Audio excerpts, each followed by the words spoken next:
thing. I'm not sure what's going on. My system. It Okay. says uploading recording.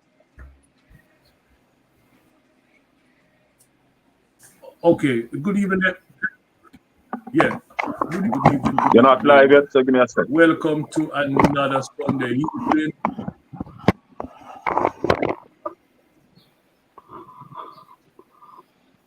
Welcome to another Sunday week.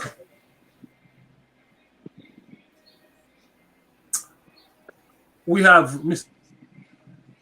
Colin Bell, the People's National Party caretaker in East Portland. We're going to explore in his idea, his vision for his take on what's happening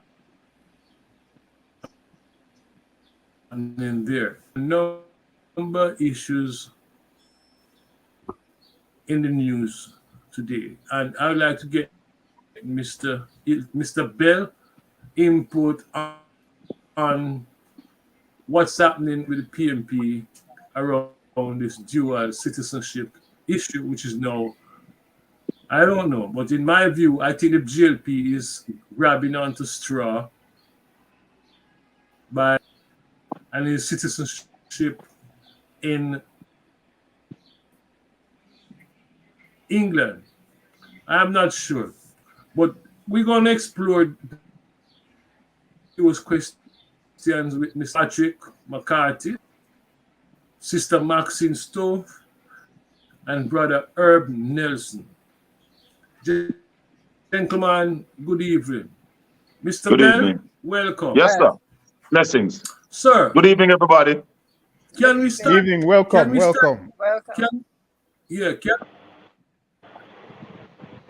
can we start by you giving us telling us a little bit about yourself? I know from what I gather, you are a very creator and all of that stuff. So, Mr. A Bell, very what? I didn't hear a very what? the floor is yours. Tell us about a little bit about yourself, no? Well, my name is Colin Bell. I'm a born Portland. I A was very born in the upper. active. Mikey, your voice is a bit Yeah, you're delayed. breaking up.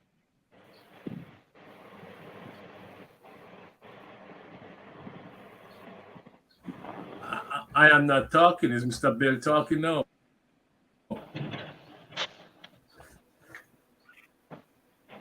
You're going a little bit in and out, He's so I'm just off. making sure that I position myself a little bit better to hear you now. Okay. Could you repeat? Oh, he's the. You were going in and out a while ago. Seems to have. Right. Well, No, I said to you, can you tell us a little?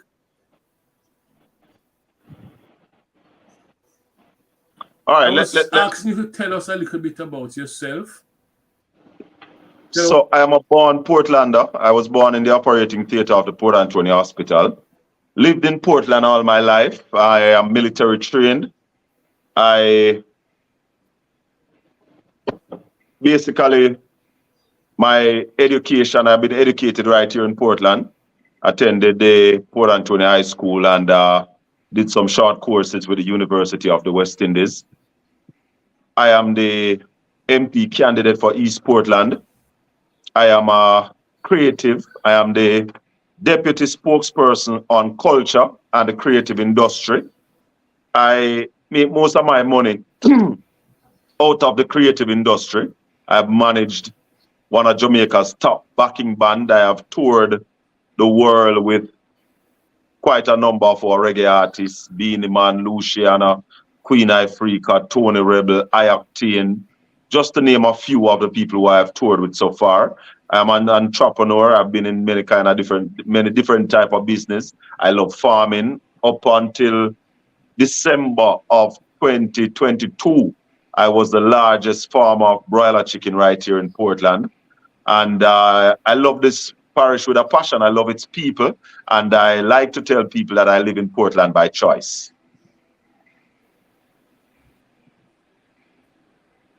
I like that. Yes. I like that.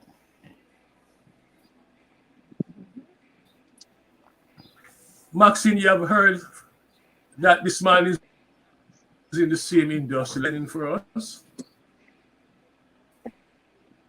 Yes. Repeat No, that, Mikey. I never get that.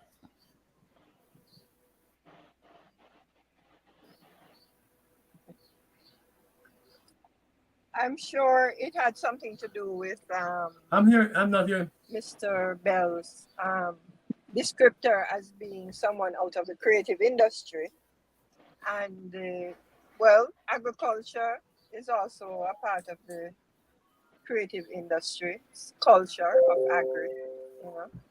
And he's the you said the deputy spokesperson for the culture and entertainment industry, right? So I'm a friend of Portland. You know, my last activity in the industry with an artist was working with the late Honorable Bonnie Wheeler, who has a farm up in Rolandsfield. And I'm a good friend of Francesca von Habsburg. I've done a lot of projects with her. Also, I'm not sure if that is East Portland, but it's Yeah, somewhere. Francesca is in East Portland, but Bonnie Wheeler is in Eastern St. Thomas. Well, we enter through Eastern St. Thomas, but when you go on the property, we're actually in Portland. Oh, okay, cool. The bridge that goes into the property, that's the line between Rolandsfield and is it Haining, or I know that we're on the border, but when we are on the property, we're actually in Portland and overlooking, Long Bay and all of those places. So yeah, so I'm very conscious of the parish, and look forward to hearing your commentary on the status of the uh, opposition leader, Mark Golding, that they have, seemingly brought up as an issue. I think he was going after them with the constitutional reform thing with the Privy Council and stuff. So I don't know if that's what encouraged them to, bring this up. It wasn't very topical before. So If I may respond to that, because I honestly believe even having that argument is a waste of time. It shows the intellectual deficit between the leader of opposition, the prime minister, and his team.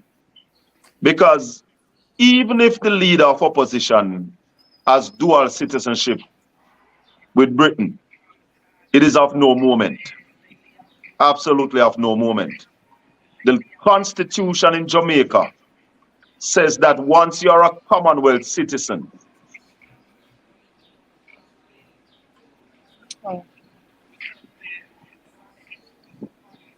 we lost hearing him. you're eligible to be. You lost me a while ago?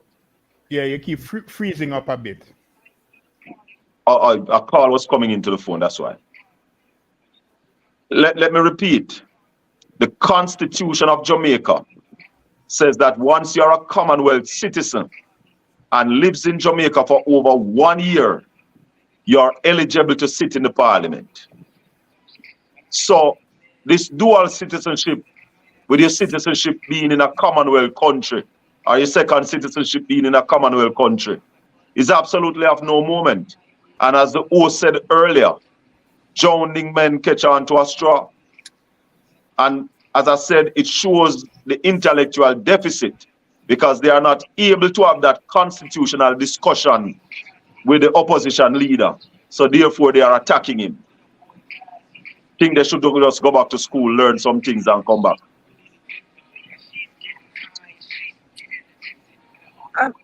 So are you saying that if you are Commonwealth versus, I mean, as I remember, the last time this came up was about persons who were U.S.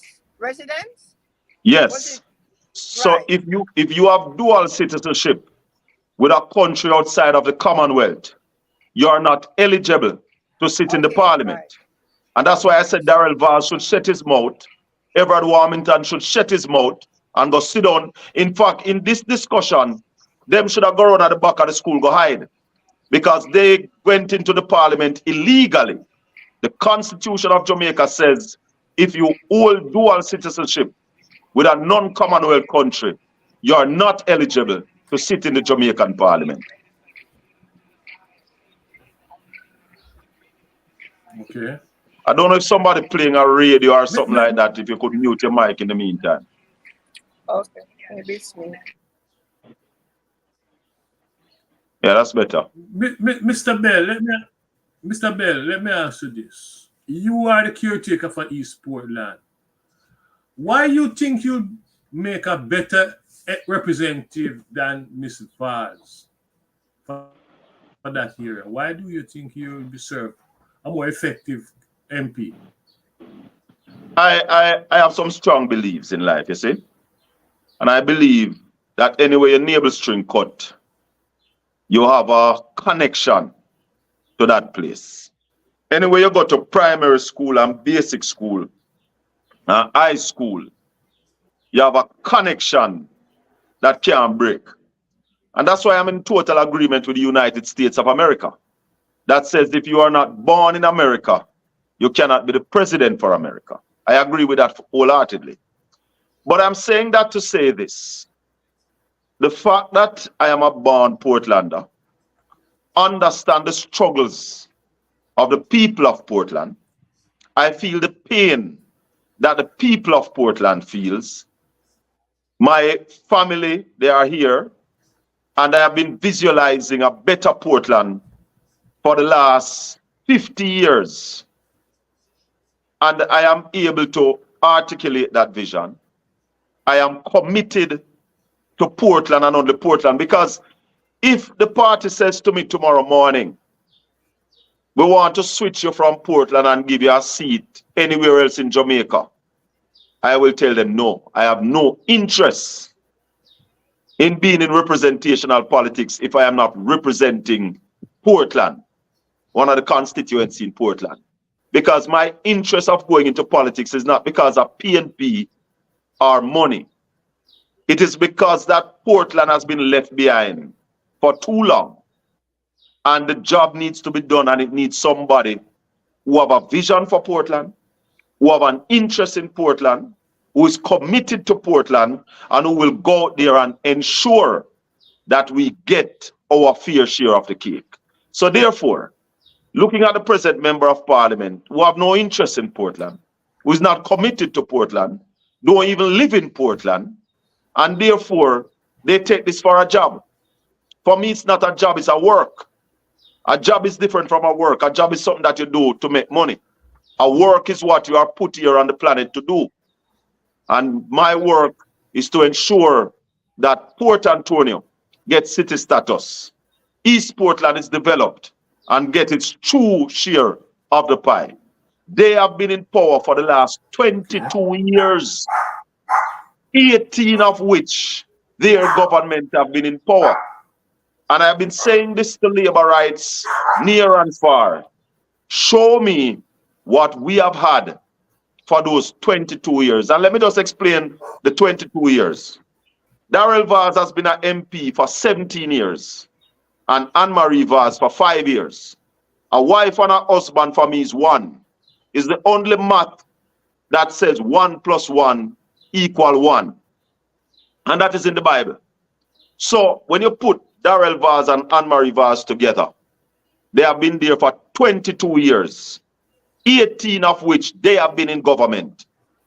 And I dare anyone to show me where they have changed the landscape for Portland. And I'm saying after 22 years, they have nothing more to offer. Time come for a new direction. Time come for Portland to be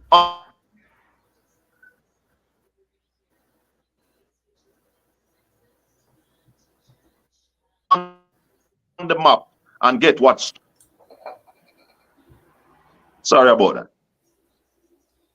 Yeah. Mr. Bell, welcome. Yeah, man. Yeah, man. Blessings. Can you give me a little update on what the economic outlay of Portland is like? And in doing so, I just want to say Portland is a place I've always been particularly interested in, because I've been to Portland once many years ago, and I find Portland to be a real beautiful place. It's kind of like, as you say, the last area of Jamaica. And so, you know, having not been there in such a long time, if you can give me an idea what it is like now, and expand a little on what your visualization for Portland is like. We are in a sad state right now. Lack of jobs. If you're not a policeman, a nurse, or a teacher, or you're running a cook shop or a supermarket, there are very little in Portland. Farming is down because our farm roads are in terrible condition. Tourism is down with all the boom you hear they're talking about in Jamaica. Portland is not enjoying any of that boom. And therefore, our people live from hand to mouth and the remittance that comes into the parish. So very few jobs are here. And therefore, we are also having a heavy brain drain where people are leaving left, right, and center. When you talk to the people on the street, most of them wants to leave. They want to go abroad because they are not seeing the hope of making it right here in Portland. And therefore, we have visualized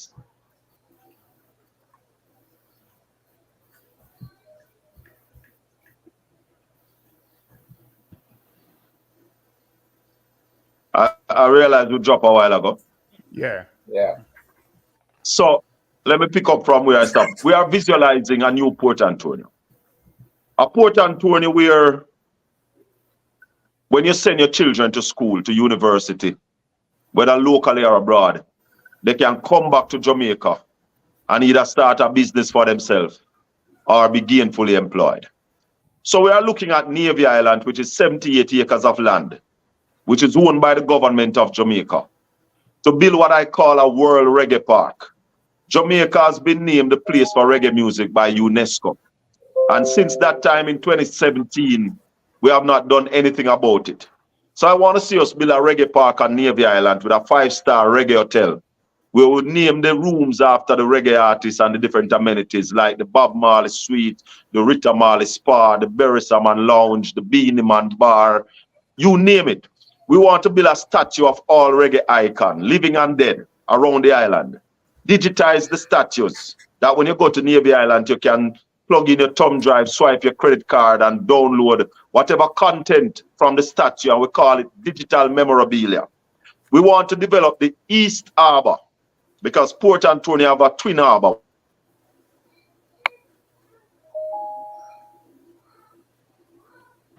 Yeah, we have the East and the West Harbour. The West Harbour right now is limited based on the size of the channel between Navy Island and Titchfield. So we can only take certain size cruise ships, the smaller ones, nothing bigger than 600, longer than 600 feet, and draft more than 8 meters can come into that harbour. But the East Harbour of endless possibility, where we can develop the East Harbour and we can take any mega liner into the East Harbour, which is between the Folly Oval and the back road in Port Antonio. So therefore, tourism is one of the things that we're looking at. We're also looking at farming in a big way because we have a lot of government land that is underutilized. And the top agriculture college in the English-speaking Caribbean is in Eastern Portland. That's the College of Agriculture, Science and Education. We intend to upgrade that college to a university where it will become the University of Agricultural Science and Education, because food security is key and we must ensure that we are able to feed ourselves. This government has not learned anything from the pandemic, where we could barely import any food on the island. And right now, we are importing most of what we eat. Under the next PNP administration, within the first 4 years, we intend to cut the food importation bill by 20% to ensure that we start fixing up our food security, both in livestock and growing crops. So we're looking at education, we're looking at tourism, and the next thing we're looking at is the creative industry. The creative industry is our best hope for creating wealth for our people. The industry is valued at $3 trillion US dollars annually. Jamaica is presently earning about 0.004% of that. Our intention under the next PNP administration is within 5 years to start earning 1% of that $3 trillion. 1% of the $3 trillion, we're talking about 30 billion US dollars. That's over 4 trillion Jamaican dollars. The present budget is $1.4 trillion. And we are saying that when we put these in place, we will start to see wealthy people in Jamaica, and the people of Jamaica will start living a better life under Mark Golding and the next PNP administration. Good, good, good. Outside of okay, go ahead, Mike. What is your concern? Go ahead, sir. What is it Miss Vaz is doing that you are in disagreement with? Oh God. One of the most despicable thing I saw them do is that they went to do a community called Commodore and Windsor Forest and build what they call water shop. Now these communities don't have running water. And they go in there and they build water shop. So people go there and catch water and carry it on them head guard, them yard, or in a car, or in a bicycle. I am saying no to water shop. Our people need water in their taps.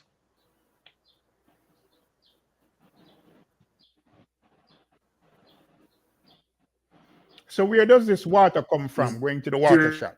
Any other thing? They truck it. They use truck. In fact, she have a water truck with her picture on it, and the husband have a water truck with her picture on it. And they use trucks to fill these tanks. They buy a number of 1,000 and 2,000 gallon tanks, put them in an area, and they use trucks to fill them. I am saying the same money that they used to do that could have been better spent and put water in people's houses. So you're saying Portland is not short of water. So you're saying that they actually truck the water in and then sell it to the people? I don't think they sell it. My information is that it's not sold. You have to go there, write down your name and your phone number. And you get the water in a bottle to carry upon your head, or upon your bicycle, or upon your bike, or in your car. That's ridiculous. Not in the 21st century, brother. That's ridiculous.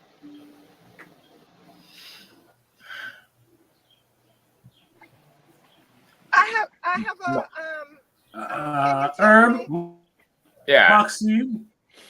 yes. Maxine speaking. I'm having a lot of problems here with this thing. But Colin, can you hear me? Yeah, we're hearing you. Yeah, I'm hearing you.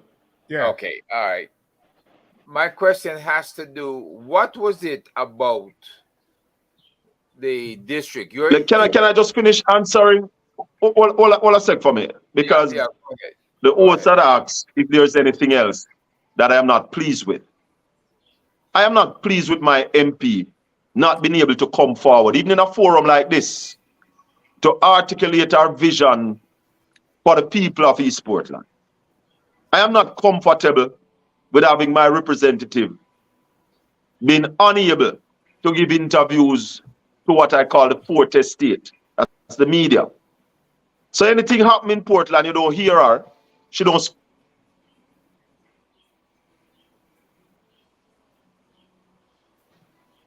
You don't hear her, she don't speak for us.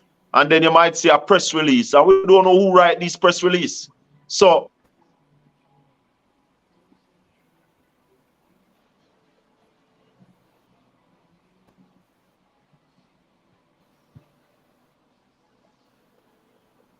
So I'm not.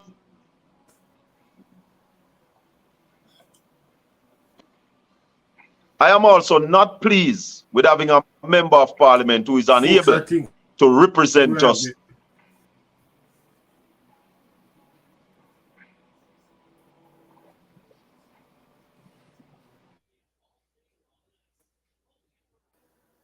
Hey, folks, I think we're having a technical problem this week, and I'm wondering.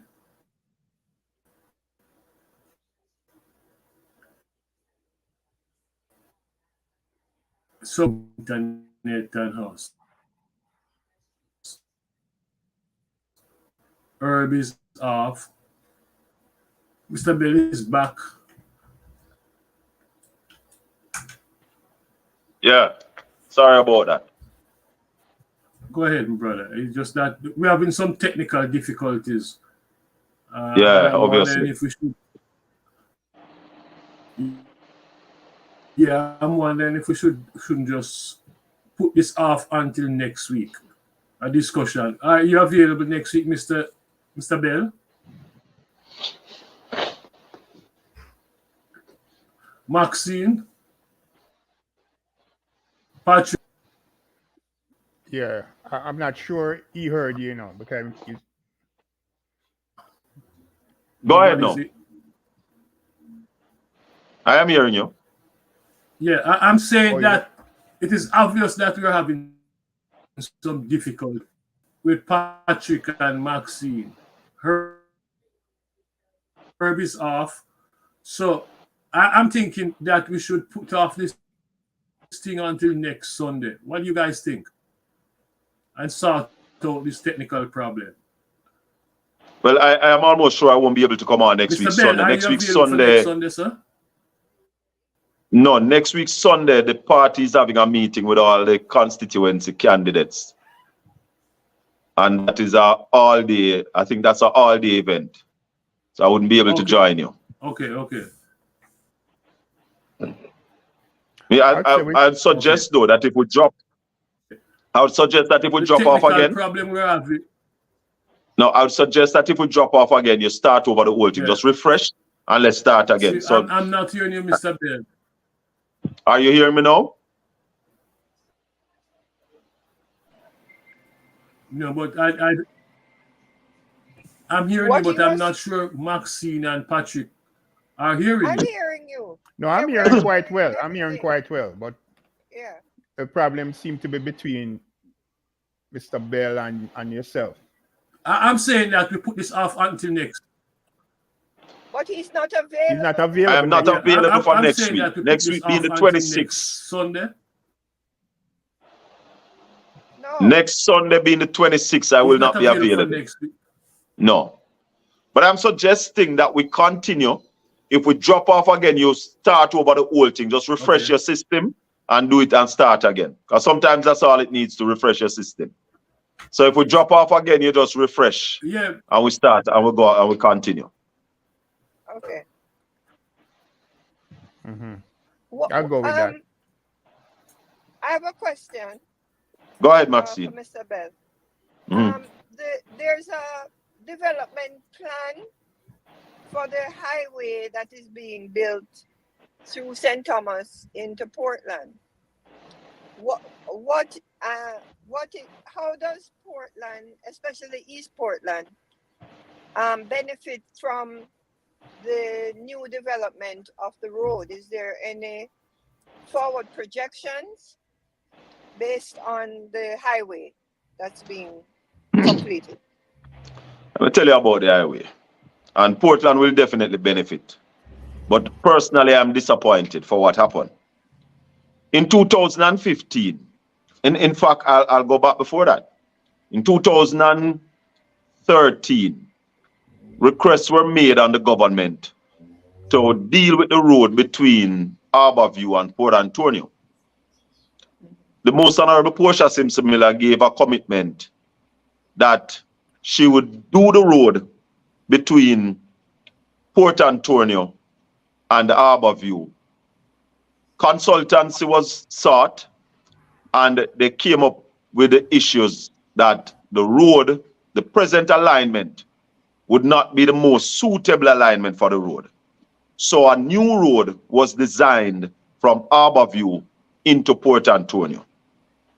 The money was sought from the Chinese Exim Bank and confirmation granted. A contract was signed in December of 2015 with China Harbor Engineering Company, Czech, to build a new road from Harborview into Port Antonio. In February of 2016, the PNP lost the election. And then Finance Minister Audley Shaw, after going to China and collecting the money, came back and said it does not make economic sense to build a new road from Harborview into Port Antonio. So therefore, they will rehabilitate the existing road and build a new part just from Kingston to Yallas. Now, even James Robertson, a GLP member of parliament, demonstrated against that. Fenton Ferguson demonstrated against that. The late Dr. Bloomfield, we walked from Ferry Hill into Port Antonio demanding the road. And Dr. Bloomfield was killed a week after that walk was done. And I am saying that the road is going to benefit Portland, but would have benefited much more from the new highway, which would put Port Antonio 1 hour from the Norman Manley International Airport. And that would have been a game changer for the upward mobility of Port Antonio. Okay. That's Yeah, in the meantime, Will Rattigan has joined us. And just to mention that Will, we have on the platform Colin Campbell, the caretaker. Bell. Colin Bell. Or you can call me Colin Trumpet. Yeah. Because I don't ring over that side. For the PNP, for East Portland. So you can just jump into the discussion. Yeah, good afternoon, everybody. Bless up, Ratty. Yes, my brother. Yes. Maxine, yes, Nita, big up yourself. Good afternoon, everyone. The chat, Bless up. viewing audience. So, sorry to join you late, but man, I had a late. Well, you know my thing, go. I was up late this morning. I did not pick it up early, and I just catch a quick nap and come back because after same explanation yesterday. Yeah. and the day before.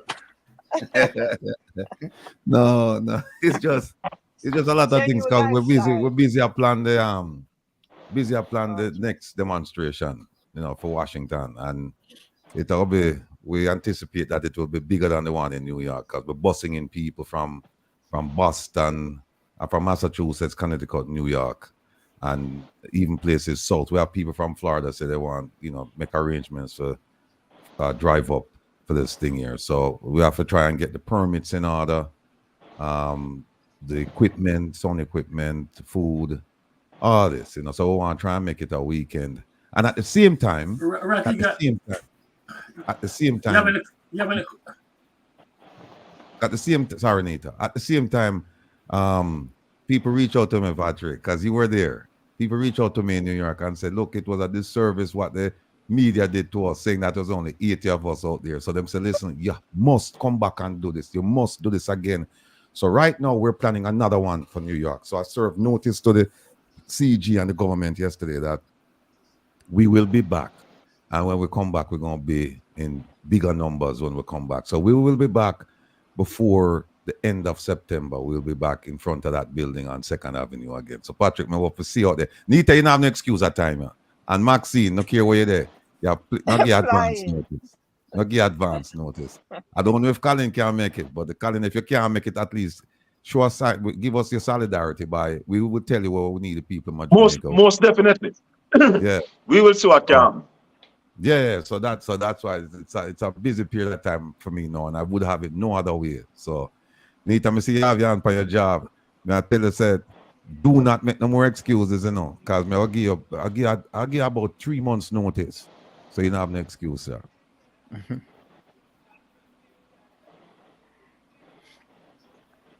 All right. Question for Colin. You have any question for Colin? Yeah, I man. just joined the conversation, so as we go along, I'll formulate some questions. Well, we had discussed Mark Golding's Colin, you said that development.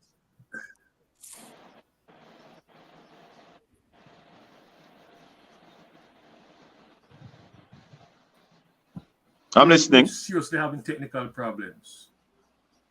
And I don't know what's going on. Yeah. Like he froze up again. Yeah, Colin, you said that. Yeah, you said that you're not happy with the style of representation. My question to you is what would you do different? I know you talk about the Navy Island and all of that stuff. What else would you do different in all the fortunes of Portland? Port Antonio is a town I know Well, pretty well. it's not what I would do different. Not what I would do different, what else would you do? Is what I would do because they are not doing anything. They are just collecting the salary. A lot needs to be done. The place needs to be cleaned up. If you come to Port Antonio right now, you're going to be embarrassed. It's a disgrace. The town is rank. So we need the place to clean up. We need somebody who is going to go out there and get investors to come and invest in Portland. Portland is the most beautiful parish in Jamaica. Without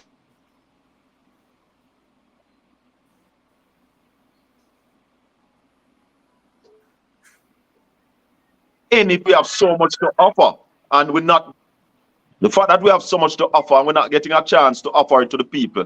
I mean, we don't have any representation. Absolutely none. For the 5 years, have you ever heard her out there speaking on any issue to do with Portland? Have you ever called her for an interview? I suggest you do. So we don't have no representative. I am the representative for East Portland. I am the voice of East Portland. I speak for the people of East Portland. When the road was being worked on, and the children from Happy Grove and Fair Prospect was getting home at midnight because a lot of the transportation operators withdrew their services because of the bad road, I was the person out there talking for the children.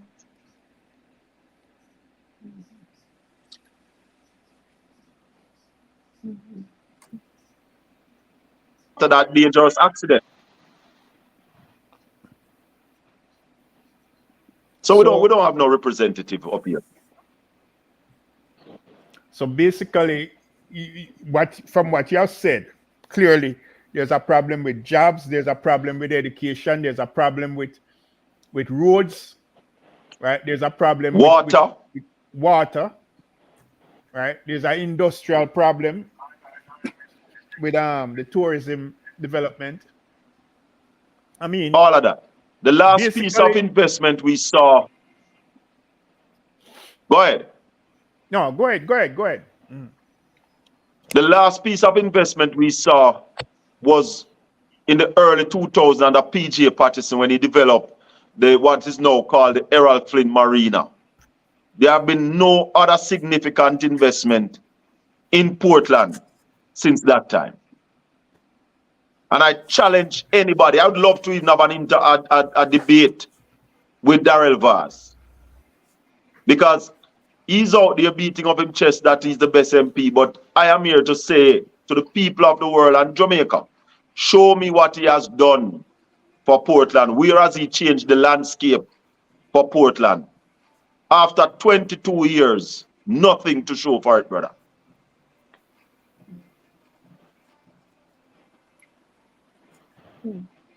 I heard some talk that a lot of Portland is owned by private families that want to keep the a different type of tourism product. They don't want the heavy, like North Coast type tourism to come into Portland. They want, there's a resistance to the broad-based development of tourism there. I'm not sure. All right, so Outside there is of that tourism. view. Go ahead. Mhm. No, there is that view from a few people, from the 1%, who wants to keep Portland as their playground.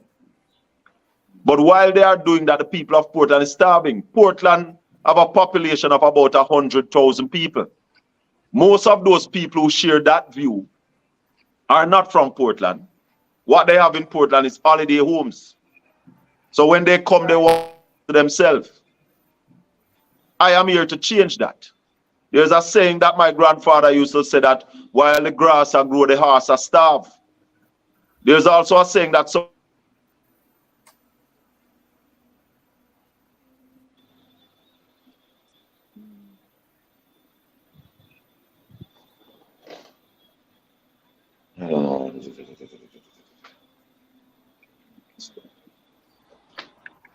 yeah, man, you hearing me now?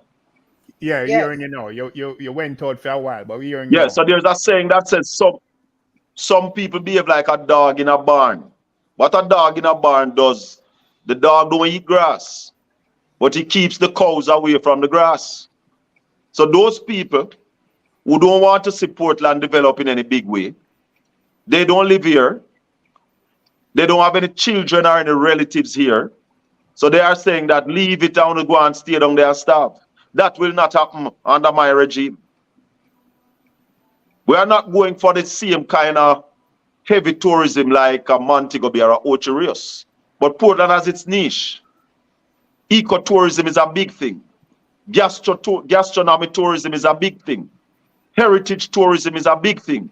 I want to put a statue of Nanny in the town square of Port Antonio and develop a maroon village in Moortown to enhance heritage tourism. The Blue and Drancro Mountain is World Heritage Site. And we must start earning from those. And it's a area known for agriculture too, coffee and so on. That's Right? what I'm talking about. And as I said earlier, we have the #1 agriculture college in the English-speaking Caribbean. So we want to start looking at growing at having breadfruit all year round. That's important. That's very important. Right.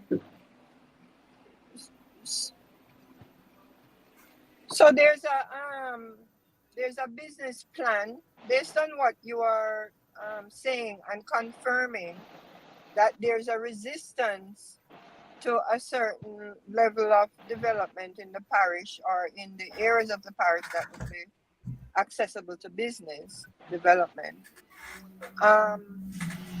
Is there a business plan like for the parish, like that ones can understand the where it is now, where it it can be projected to grow with XYZ resources.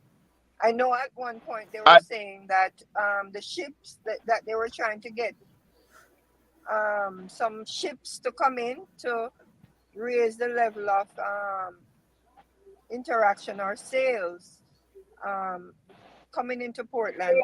But I don't know if they have to do something to the harbor or Well, I spoke to that earlier, I spoke to that earlier with the issue with the East and the West Harbor. The West Harbor have a challenge as it relates to the passage between Titchfield and Navy Island. So, as I said earlier, anything longer than 600 feet and draw a depth of over 8 meters cannot come into the West Harbor. But the possibilities are endless when you talk about the East Harbor. Now, let me explain something to you. As any one parish in Jamaica, Portland have the most natural attractions. So if you have a cruise ship coming into Port Antonio with 3,000-4,000 visitors, we have enough place to send them. But yes, you are right. There are people who don't want to see that in Portland. But at the same time, they can't give us nothing else.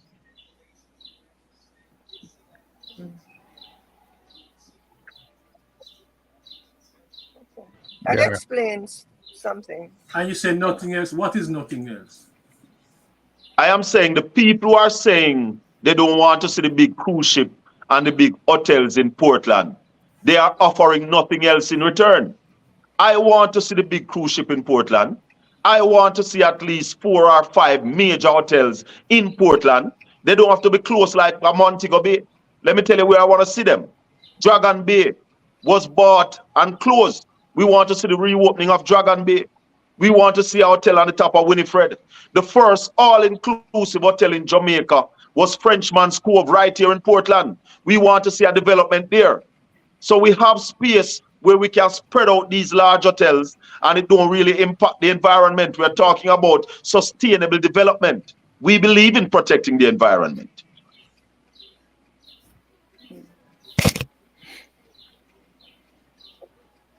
Colin, And if we get that new highway that was originally planned, as I said to you before, with that new highway, Boston would be 45 minutes from Kingston. So a man could leave Kingston, come to Boston, have jerk pork for him lunch and go back to work in Kingston. Presently, that can't happen. So access to Portland, we need better access. And that's what the new highway was aiming to do. Because when we had negotiations with former Prime Minister Portia Simpson Miller, and we pointed out all of that, showed her all the possibilities that Portland and even Eastern St. Thomas, because the Bath Fountain in Eastern St. Thomas is another big attraction. Yeah. So where that alternative road was to be cut through? It was to be cut in the hills, and it would be behind Morant Bay. So what that would also have done would also give Morant Bay an option to develop further into the hills, because that new highway would open a lot of virgin lands. And hold on, if you hear Andrew Holness talk about building a bypass for Port Antonio, I don't know if any of you heard that. That bypass for Port Antonio is a part of the new highway that was supposed to build. So what Andrew Holness did was take it away with one hand, put it one hand back and say, "I'll give it back with the next hand." That was a part of the new road. Well, he actually said it as well. Oh. So like how they did from Kingston to Ocho Rios, they cut a new road. You're breaking up, Maxine. No, I said like how they did from Kingston to Ocho Rios, they had cut a new road separate from Mount Rasa. So that was what was expected for Portland. Okay. Brand new highway for Portland and St. Thomas. Okay. can you hear me, Practical, you Colin? wanted to say something. Go ahead. Yeah, I'm just looking in the chat, and Joycelyn Williams, she makes a very good point when she said tourism is going to fail Jamaica. People, every conversation is about tourism and not concentrating on the people of Jamaica. Really would love to see tourism crash and see what they all do. And from what I'm hearing from you, it's a diversified economy. You're saying that Portland should be looking at. You're looking at agriculture, heritage, and so on and so forth. But aren't those things kind of tied in, except for the coffee? But aren't those things that you mentioned, aren't they kind of tied into tourism? And what do you think about Joycelyn's point that if tourism fails, then everything crash? I wouldn't want to see tourism fail, but you just joined us. I spoke earlier about the creative industry, and that's where I see the big opportunity for Jamaica to really invest in the creative industry, give our creatives an opportunity to grow. Because as I said earlier, the creative industry, Joycelyn, is valued at $3 trillion annually. The United States of America makes $690 billion annually from the creative industry. Jamaica just needs to make 1% of that $3 trillion, which is $30 billion US. And if we make that annually, Ratty, Jamaica will be a wealthy country. But tourism will not crash unless there's another pandemic, because people are now traveling more than before. Yeah? And therefore, any discussion around East Portland, tourism will be a part of it. As I said earlier, the cruise ship business in Jamaica started right here in Portland. The first tourist that stepped off a cruise ship, it was off the banana boat right here in Port Antonio. And we are saying that we have what it takes to double the tourism income in Jamaica if given a fair share of the pie. Well, given the attractions in the Portland area, why do you think that the tourism industry has not been developed, considering that the first tourists who stepped on the island stepped off in Portland? Why is it that for decades it hasn't been developed? Maxine made some points a while ago when she said that there are some people who don't want to see the heavy tourists in Portland. And I agreed with her because it's a fact. We know that there are people out there who are saying that leave Portland as it's, don't develop Portland. Portland tourism was destroyed in the 1980s by Edward Seaga and a man called Anthony Abrams, who was the Minister of Tourism back then. In fact, when Anthony Abrams won in 1980, Port Antonio was the tourist capital of Jamaica. They made him Minister of Tourism, and they started a business in Ocherius, Enchanted Gardens to be exact. And they wanted to develop Ocherius. And they didn't say, let's develop Ocherius along with Port Antonio. They destroyed Port Antonio to develop Ocherius. Rio Grande was the #1 river rafting in the world. They put a crocodile skin on a man, put him in the Rio Grande and take a picture of him as a crocodile in the Rio Grande so as to move rafting from Port Antonio to Martha Brae. So it's a long time the GLP has been fighting Portland, and every time that they win an election, they take something from Portland. In 2007, when they won the election, 2006, we started what was called the sewage, drainage and water project in Port Antonio, so as to stop sewage from going into the sea. The GLP win 2007 and they stopped it. It was when Portia Simpson got back in power in 2012 that that project was completed. When they won in 2016, the contract was already signed for the new road to Port Antonio. They shelved that. So we know that Port Antonio will not grow under GLP administration. And that's why we know time come. And these people who are in charge of Portland right now, they are among that group, Maxine, that don't believe that Portland should be developed as a mega tourism destination. Let me play devil's advocate then and say to you, because you said that the tourism industry was destroyed by Abrams and Seaga. When you said the 1980s, you said it was? Yeah. In the 80s, Yeah, okay. yes. All right. No, they're subsequent to that time period. The PNP was in power. I think you say you know where I'm going with the question. So can you answer? Don't let me even finish it. Just answer the question then. So people say it all the while, Ratty, so I know exactly where you're going. PNP was in power for 18 years. Why they didn't build it back? And I'll say to people that anybody can tear down a house. It's easy to tear down, but it's very difficult to build up.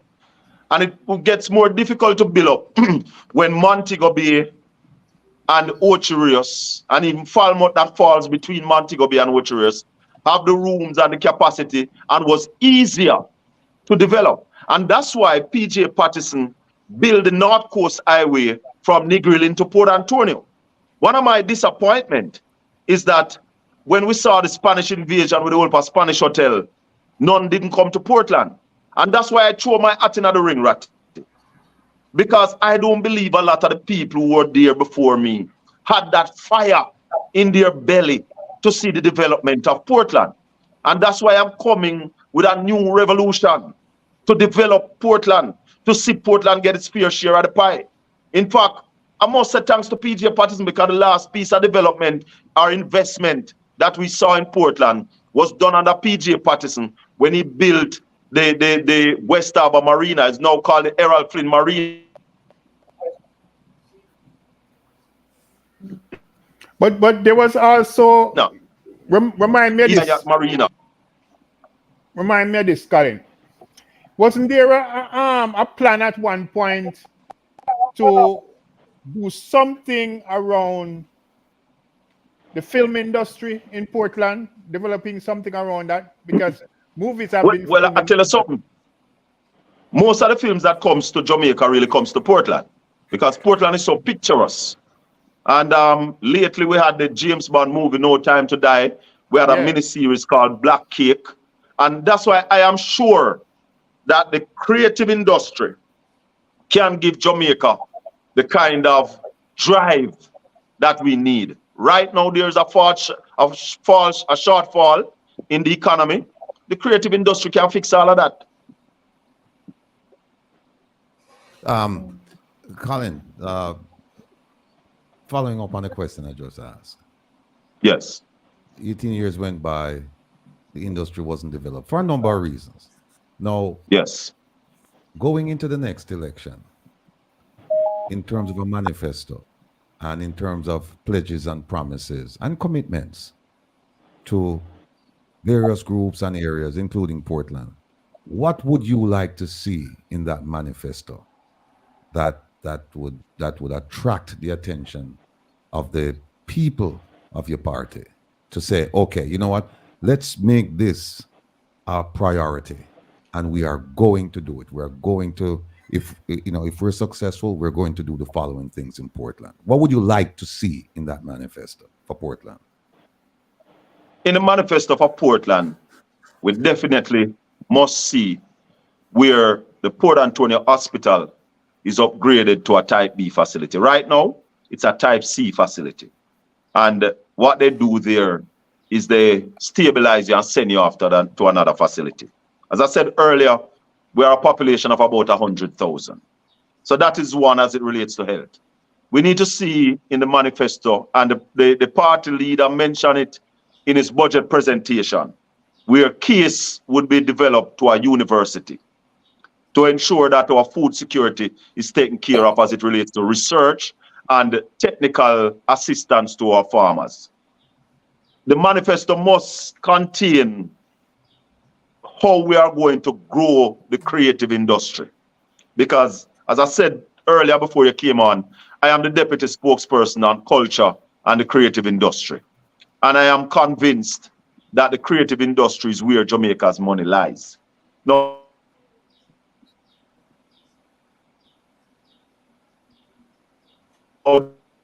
these are discussed. It would be a game changer of Portland. Once we get that reggae park, I am ensuring you that we'll see in its first 3 years over 500,000 visitors coming into Port Antonio. And therefore, we're looking at these things, we're ensuring that these things get into the manifesto. In fact, the manifesto for East Portland is ready. We're just not putting it out yet.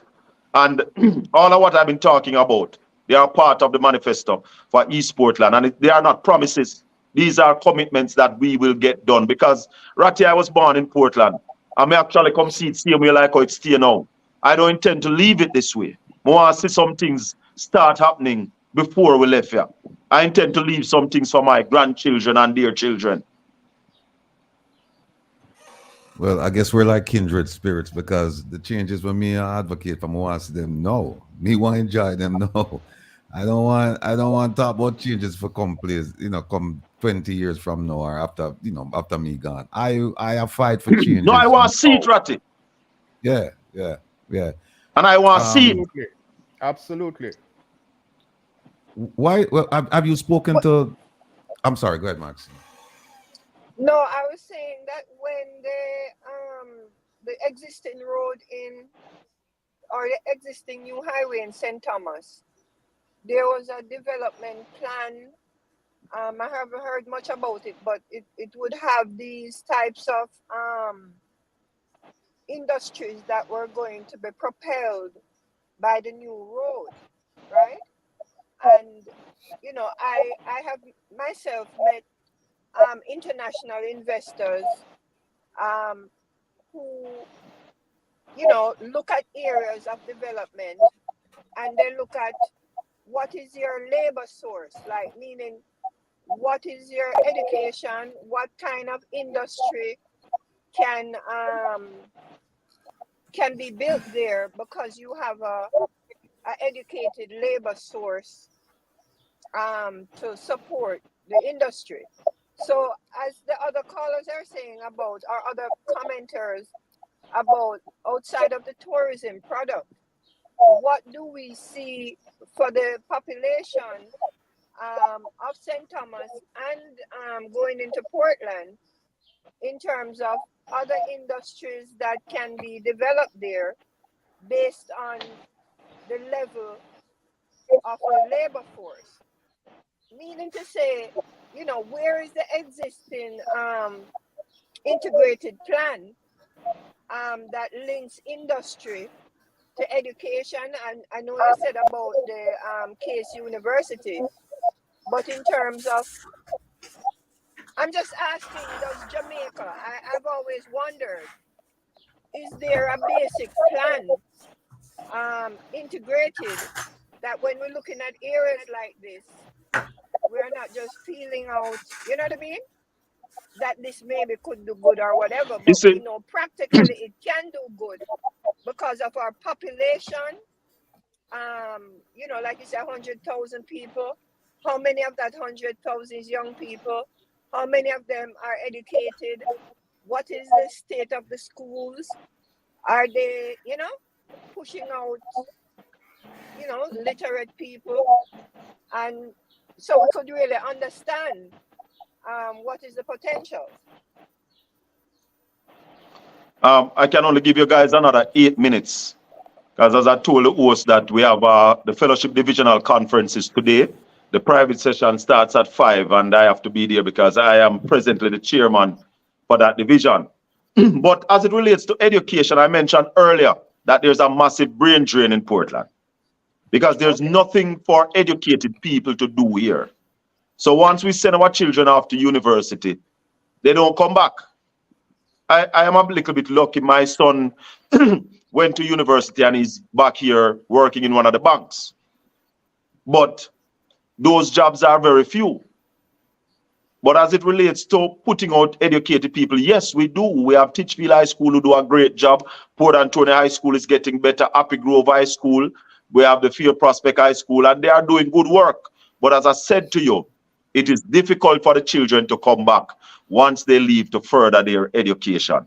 And that's why we must get the kind of development that we need in the parish so as to retain some of those people and stop the brain drain.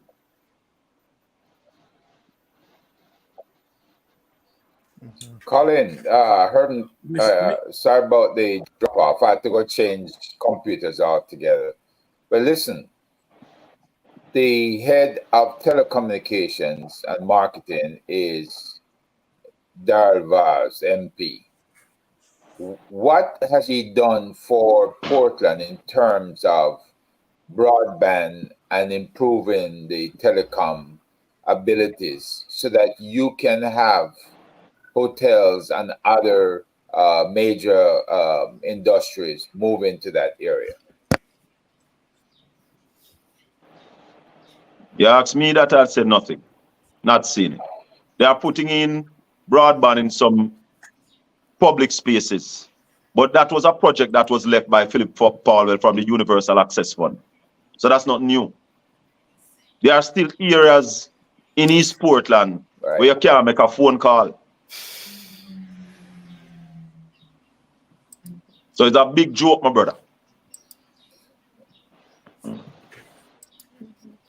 And they have Beat a up chess, program that win is an supposed election, to and that's it. ensure. Yeah, they were supposed to ensure that the broadband was in all areas in case we have another pandemic, and the kids would be able to link to their teachers through via the broadband. Was that a failure in itself in Portland? You couldn't say it's a failure because that's supposed to be work in progress, but we're not seeing that progress happening around here. Or maybe I should say it's supposed to be a work in prosperity, but prosperity is only for a few.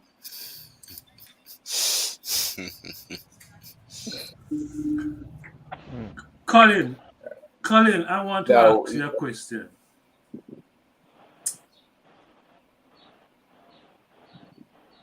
I want to ask you a question, Colin.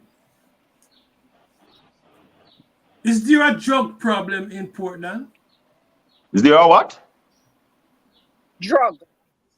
A drugs problem in Portland? I wouldn't say more than anywhere else. Is that a yes? Is that a yes? I don't know about. I mean, we have had some drugs, but what you call busts are fine in the parish. But if we're talking about people who are hooked on drugs, I don't think so. I don't think we are. We would be in the top, maybe top 5 in the country. I don't think so. So are you saying it's a I'm transshipment point? no, I'm talk no, I'm talking about You see how you yes, ease that's up, exactly Ratty, what I'm when you talking hear about. that? I wouldn't know. I don't know. No, no, I'm serious No, but I don't know. That's what I'm saying. It wouldn't be because my it wouldn't be a understanding practical is transshipment point. Huh? Yeah, I think something has emerged. It wouldn't be a They, practical transshipment point. To Ratty's point, no, it wouldn't no, be a but because you don't have a heavy shipping industry, through Portland going on right now. One thing I'll tell you though, the yeah, I shipping think it channel, is. Airline industry. But I think it has to do with Haiti. the Running shipping of channel is close yeah, to the the coast of proximity Port to Antonio. Haiti. So most of the large ship, the container ships, even the cruise ships, they pass right off the coast of Port Antonio. Mm. And we mustn't forget that Ian Flynn Airport is just around the corner. And no, but remember we have a airport named We have Ken an Jones airport too. Airport too, Right. We have a There you go. airfield, yeah? You're right. You're a strip. Jones. Yeah. Jones. you see, I asked that question, I asked that question because Colin, I know Donovan Archie. Remember that gentleman? Donovan who? He used to a journalist from Annato Bay to Port Antonio. His name is Archie. Donovan I know the Archie. name. I know the You name. know, and one of the things, he was very active. He was very, we were very active in that era from Port Antonio to Annato Bay.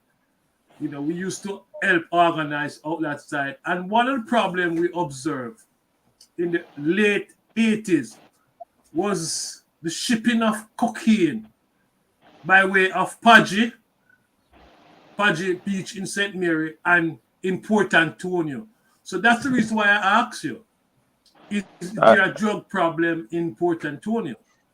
I am a country boy. Those days I was growing up in Fruitful Vale, Shrewsbury.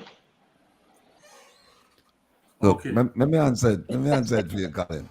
If you can have a plane, right? If you can have a plane at 200 and something people are flying on our first international airport, and nobody knows that this plane will come.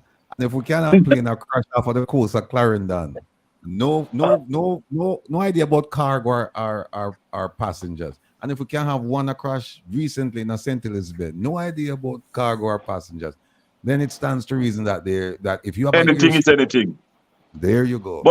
But my good people, I have to leave you. All right, sir. Okay. Pleasure. I hope you Good to invite me be on here. another day when I have some more time. I'm Yeah, I going to look reach out forward to you to and have coming you back. come on the program one of them Saturdays. Yeah, man, we'll talk, Ratty. Bless up. All right, Colin. Cool. One love, everybody. Thanks. All right, take care. All right. Colin, thank you. Thank you very much, Colin. Colin is not here with us, and now we have Ishmael, another candidate for office in Jamaica. Ishmael Douglas is from Waterhouse. Ratty, what kind of setting my set me up, so? He's running for office in the People's National Youth Organization. Ishmael is I'm running to become already in vice office, Michael. I'm already in office as a national president organizer. of. Don't spread the propaganda upon the people in program. You think you're easy? Don't spread the propaganda. Come on. Ishmael. Come on. Yes, sir. Not ask if I find a document because it came to my attention yesterday that the terms of reference, the Global Jamaica Diaspora Council's terms of reference, that the one that the diaspora members sat and created with the government representatives and they sent it off to Jamaica. That the final version, the one that they said, here it is, this is how we're going to work. I was told yesterday that that is not the one that they signed. And then somebody said to me, Ishmael have it. So ask Ishmael because you are a youth rep, right? Am I correct? I was, yeah, I All right. was. So they said to me, you have the document. So they said, ask Ishmael to give it to Definitively, you. them call me name definitively, Sir Rattigan. Definitively, yeah. Almighty God, them putting me on the spot. That document wasn't a document. It's not something that. All right, so let me tell you how it used to run. I'm not sure about now. When you Well, before you go any further, let me just educate everyone about what's going on. okay, There is a document called the Terms of Reference that was created between the diaspora and the Jamaican government back in 2019, 2020. And the document is overwhelmingly in favor of the government running the diaspora. And when you read the document, you're going, if you're a diasporan, you're going to weep when you read that document. And you're going to say to yourself, I cannot believe diaspora members sat down at the table and allowed the government of Jamaica to run the organization. So I've had it on my radar now for a while, and I've been criticizing it. And I was told that that is not the document that was originally agreed to. That document came afterwards. That the document that was signed went to Jamaica, and then the Jamaican government did whatever they wanted to do, and they made it official and sent it back. And the question I asked the person was, why is it that there was no outcry? Why is it that somebody didn't say, wait a minute, we didn't sign off on this? And no answer. But I was told that Ishmael have the original document. So talk to Ishmael, and then you can compare and contrast the original document with the one that was issued by the Jamaican government. is put Ishmael on the spot Sunday to them on. So in relation to that document, given that I was a part of the GJDYC, which is the youth arm of the Diasporan Council, we weren't privy to that information in relation to the working document. If it is that we were in fact signatories, is maybe a few of us signed on behalf of. But that document you speak of, I'll have to look if I have it. Maybe for informational purposes they would have circulated it, but I don't think that's not how we used to operate in relation to us having dialogue with the government. No, we were pretty much like any other youth institution in this country in relation to our operations. We don't necessarily have a direct link to the government. All right. If they do, well, I'm finished. If they do, it's not something that I would have been privy to, because I'm a very objective man, and I like say I can't control me sort of thing. All right. But me I look, man, me I go look. All right, look, and then see Joyce never coming for you. She said Farah come for you, So we had a yesterday on the program. Yes, man, tell them to come. We had a lawyer yesterday from Washington D.C. We spoke about Farah and laid out Farah. So all of the people the people working for the Jamaican government in the United States, they're subject to Farah. And the green shirt there behind me. Right. Nita, I don't know if you did discuss the quite recent brouhaha concerning Mark Golding's passport. I don't know if you discussed that. No. Somewhat we raised it with Colin, and he sort of dismissed it as a nothing. But what is your take on it? Because I think I'm aware of the issue, but I think the JLP is grabbing at straw when it comes to this issue. Funny enough, nobody's talk about Edward Seaga, who was born in Boston and became Jamaican Prime Minister, and nobody. So I just think let's driving that straw. What is your views? And I would mind hearing from the others around this citizenship question. My view or Ratty's view? Ratty, go ahead. No. My view is that we don't even have to go to Edward. Anyone, any member of the panel. Yeah, we don't have to go to Edward Seaga or anybody. It's a non-issue because the Constitution provides for Commonwealth citizens to after you've been in Jamaica for a year, and he was born in Jamaica, but after you've been in Jamaica for a year, you establish residency and you can run for parliament. So it's entirely possible that somebody from Australia, Bangladesh, Sri Lanka, India, Canada, the UK, New Zealand, all of those Commonwealth countries, they could come to Jamaica, live in Jamaica for a year, and after 1 year, they say, you know what, I'm gonna register and run for parliament, perfectly legal. So it's a non-issue. And then because what they're claiming that he has is a UK passport, and UK is a member of the Commonwealth, and there are special privileges for Commonwealth citizens. Them call To them even in. vote in our Yeah, yeah, you country. can So, vote. so Yeah. me not In fact, understand in what fact, the problem. in fact, here's how ridiculous it is. You can have somebody from Sri Lanka move to Jamaica on a contract for a year, and then they are eligible to vote. Meanwhile, and them never born in Jamaica, them there for 1 year. Meanwhile, me born, my neighbor string cut out Jamaica, me still have whole heap you, of ties to you Jamaica. can't I vote. can't vote. So, and I can't run for parliament, but they can. So um, it's a non-issue. It's a non-issue. personally, I think it's a tactic of I think it's of the as much. government. I,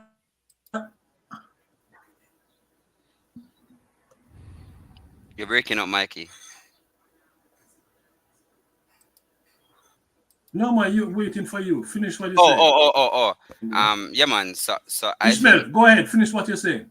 right. So I'm saying that it's in fact a tactic of the government to use his color and his I can't say race because he's in fact a Jamaican, but to use his color and his ties to to to the UK as to score political points. And this isn't the first time they have brought it up.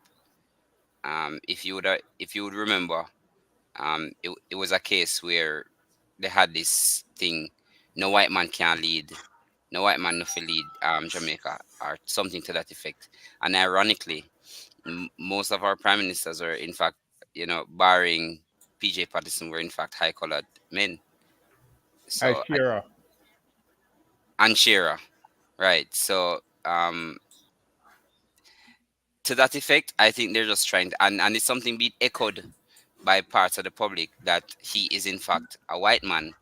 And I can understand because most of Jamaica's, you know, proverbial big neck people, them high color. So I don't understand, and there are no more or no less Jamaicans than I am, or than you are, or than Patrick. They are Jamaicans as well. Um, and the Constitution says, and it's a legal document that says if you are in fact born in a country by naturalization, you are a citizen of that country. So I don't understand why they are trying to to to spin or twist the man's allegiance, saying that he is supportive of this or supportive of that. But it's really much to make about nothing. And the truth is, if we give it credence, it will become alive. So I don't think we should even give you know any attention to it, because it's just nothing, to be honest with you. I think it came into being in relationship to the pushback about the Republic Review document Hmm. and this Privy Council versus the CCJ. Um, and whatever is going on between the parties in discussing our concept of a republic, it was just thrown in because it was thrown into the media mix during that discussion, because it kind of overtook that discussion. I look at Instagram and I just, I wasn't even following the media's Instagram. I'm saying, what is this? You know what I mean? Like, and then going in to say the mother and the father are British, and one whole discussion. And I'm saying, but I've never heard this throughout, even when they were alluding to his color. They didn't dig into this.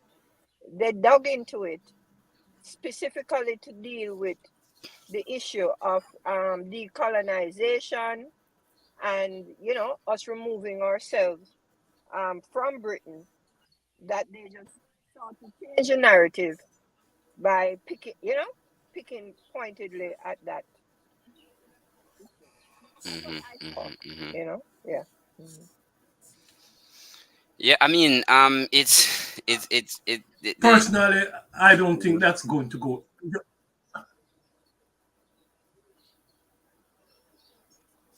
go ahead. I don't think that this issue is going to go anywhere because who is making this argument? Warmington and Vaz, who suffered because they had to give up, they had to renounce their documents. It's Warmington and Vaz who is I, pushing this. I, Nobody else is I, pushing it. I personally You decided to stay understand? away from that. You know, you So see, you it's are not talking going to about go it, Mikey. anywhere. And I agree. I do. I purposely never Yeah. mention nobody name, you know, and you No, are called name. the truth is the truth.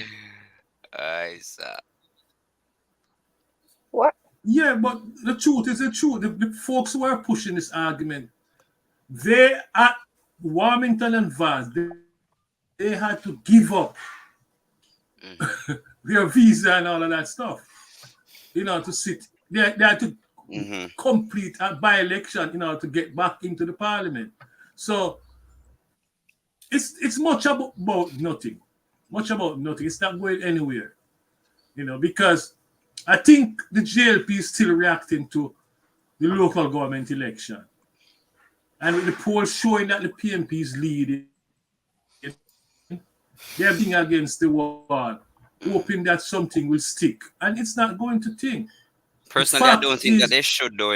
I don't think that they should continue to react to something that happened almost 3 or brother man, 2.5, 3 months brother ago. man, I don't think so because they have the truth is they have an election, a general election to look forward to in less than a year. So for them to continuously, you know, grasping at straws, trying to rehash what happened, is a recipe for disaster. And I'm speaking objectively now, in relation to our country. That's a different issue. So, so my grandmother used to tell me, when a man has an argument and he's losing the argument, he attacks somebody's character. And the truth is, I don't. That's what is happening in the public space.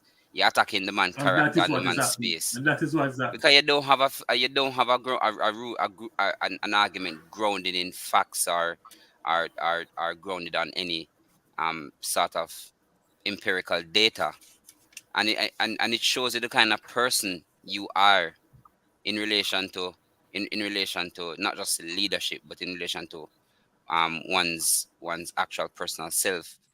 You find the time for you to talk about a man visa or a man particular documentation when people are dead every day, when $21 billion funds out of hospital in relation to CRH, you know we have built things every day and people not no water.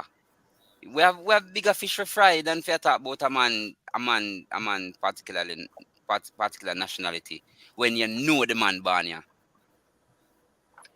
It's a Yeah, smoke so that, screen. It has to be a yeah, smoke screen.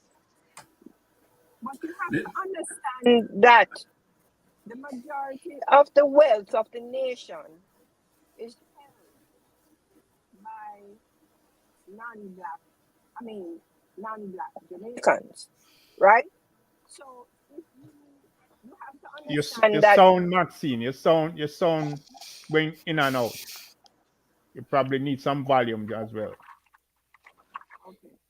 No, I'm saying they're playing with people's emotions, right? Which they do for political reasons all the time, because the economic power of Jamaica is held majoritively by non-black Jamaicans. So when they pull on the color issue, it resonates. It's not about color, really. Yes, I'm saying they're pulling on the nervous system that people It know that, resonate with yeah, when it Maxine. No, resonates with poor people, it resonates. It doesn't resonate in the obvious way. I don't agree with that. It's I don't agree with that. so why, I it don't don't agree make with any that, sense. Why Maxine. are they using? No, I'm saying, why are they using it? Why do they default to that Because all the time? because they Why? are bankrupt. They,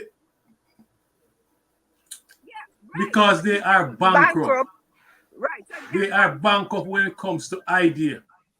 right? So what do they go for then? When a person is bankrupt, what do they go for? What do they use? The lowest common denominator. I'm not agreeing with them. I'm telling you what they're doing and pulling on people's nerves to see if they can jerk the population Oh, to say, oh, it's a white man. You understand? Are they I trying to understand jerk clearly what you're something? saying, Maxine. I understand clearly what you're saying. And you know, I don't think Michael get the point because it's not about agreement or disagreement. It's really about, the way she see how they try to play this thing. That's basically what she's explaining. It's not Yeah, man, about she's agreeing or dissecting the disagreeing. reason behind their you know, for lack of a better term, political Well, smoke screen. we can use Michael's term, the morally bankrupt, and that's why them do it. Yeah, yeah. I Mm. agree. Um, but yeah, the in a sense, it's really much to do about nothing, because the again. Ag-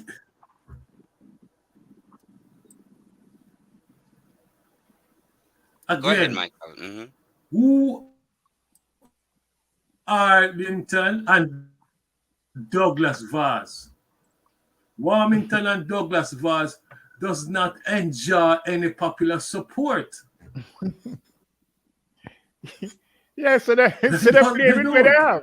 So They play with is what they that have. they're just Nothing. grabbing at something? Exactly. Yeah, they have nothing. That's exactly what is happening. Vaz, Mm. So again, Vaz that's why Ishmael is says arguing. that we mustn't give Warmington, it any credence. it's But We need to. ironically, I wouldn't name drop, because okay. I've I seen. agree. Let me tell you why I wouldn't name drop. I wouldn't name drop because it's not just a one person pushing this narrative, because I've seen in relation to press releases about this, saying that he should he should clarify his his his status with And the British government.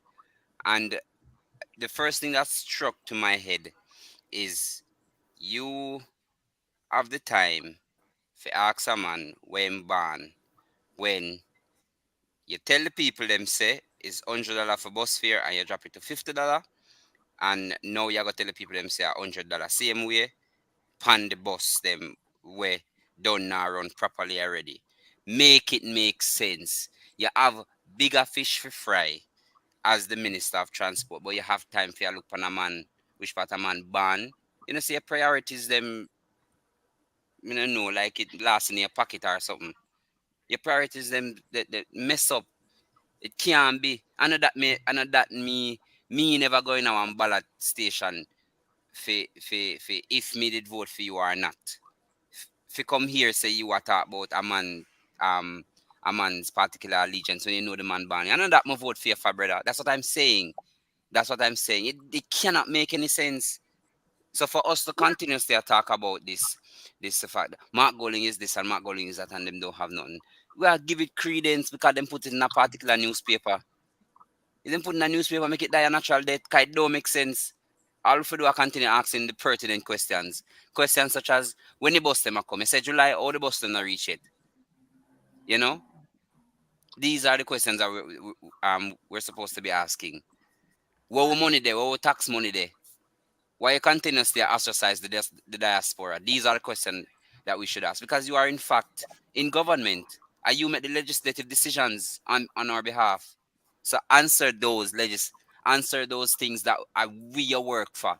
And me Not only the pay you. legislative, but legislative and executive Yeah, so decision. it's just like, I mean, it's no different from when you're having a discussion, or let's say I'm scolding my child, and because him know say him wrong, him start do all manner of things. You know, say me did do my homework, me not talk about your homework now. Me I talk about the fact say you broke him man window.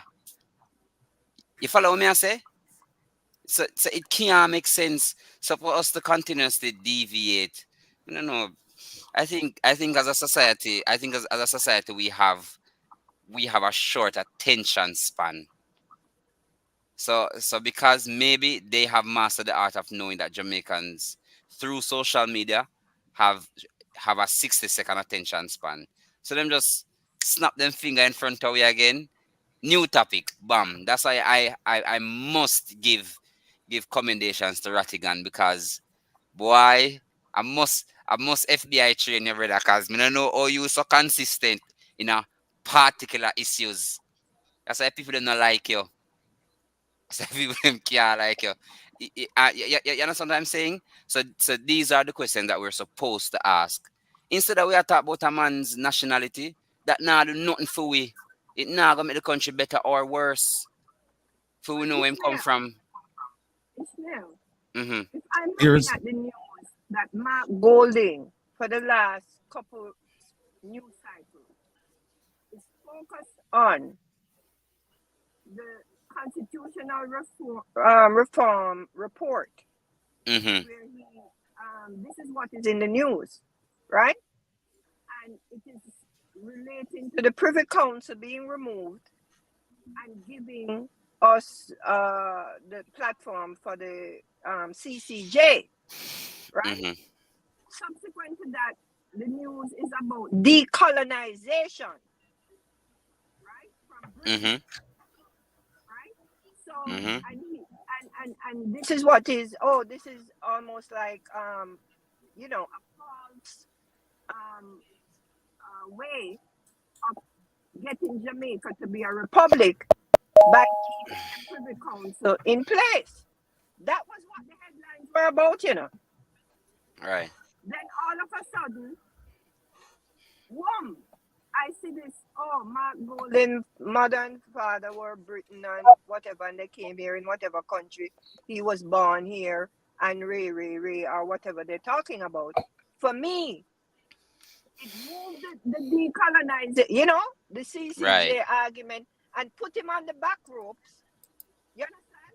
Right. And Right. then Right. Right. Right. people looking and saying, well, he's British. Yes, I'm saying, and he wants to move the Privy Council. It confuses you.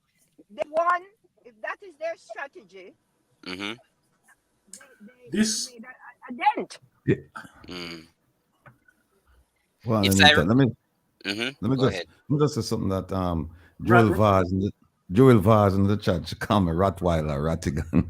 I love it. But I actually went to the best criminal justice college in America, John Jay College of Criminal Justice, and they're known as the bloodhounds. Once you pick up that scent, you don't leave it, and you have to be consistent. And you add that to the FBI training, and you just know that once me latch onto something, me not go Lego. And I say that because we have some outstanding ATIs, including the one regarding the fertilizer, and another one regarding the murder stats. That one has been finished, but it's sitting on Mr. Fitzbailey's desk, and he hasn't seen it fit to release it yet. But we're going to try and force it out of his hands. Um, the situation, the citizenship situation, it's very simple, very simple. All Mark Golding, and I'm not defending any political party or defending any political person. I'm just looking at it objectively. All Mark Golding has to do is say, listen, here's the contrast. Mr. Darrell Vaz Constitution. was in the parliament, right? And he had dual citizenship. He had an American citizenship and he had Jamaican citizenship. I'm in the parliament. And even if they claim that I have dual citizenship, what happened? Mr. Vaz had to give up his. I don't have to give up mine. And you know why? Because the UK is part of the Commonwealth. and the Constitution provides for a Commonwealth citizen to come to Jamaica, live there after a year, and run for parliament, and could possibly be elected or appointed as prime minister. But I wasn't born overseas. I was born in Jamaica. So there's no argument. Him say it, man. Him say that him do this release, but I'm on Barnia. Yeah, there's no argument. There's no argument. So I agree with everybody. Like, this is a non-issue. We just need to move on. You know what I mean? And you're right, Ishmael, that it's one of those distraction things where people are clutch. And somebody mentioned, several people mentioned it in the chat, where they're just clutching at straws. That's the bottom line. Because whatever reason they can't find. Look, if that is the best argument you can make against this man, then I'm not impressed. I'm not impressed. You know what I'd love to ask them though? What is their position in relation to the constitutional reform process about the CCJ versus the Privy Council? That's what I want to ask them. What is their position? Mark Golding and the People's National Party have made theirs clear. As an institution, in terms of the People's National Party, they prefer the CCJ. What is yours? Simple. What is yours? Because we sit there now, and I find that this is very disingenuous on the part of the government. The opposition leader would have made it clear, absolutely, at that. His position is no CRs, no constitutional reform without the CCJ. He made it clear from last year. Iman make it clear. So I don't understand why this whole web of confusion now, when I would have said it already. You want me to say it again? All right, no CCJ. What about this phased basis? Why we need to wait until phase 1 or phase 2? Why can't it be done now? Because there are particular entrenched provisions in the Constitution that either way can't change. So we have to be careful. And if those are tampered with, then we're in a serious problem.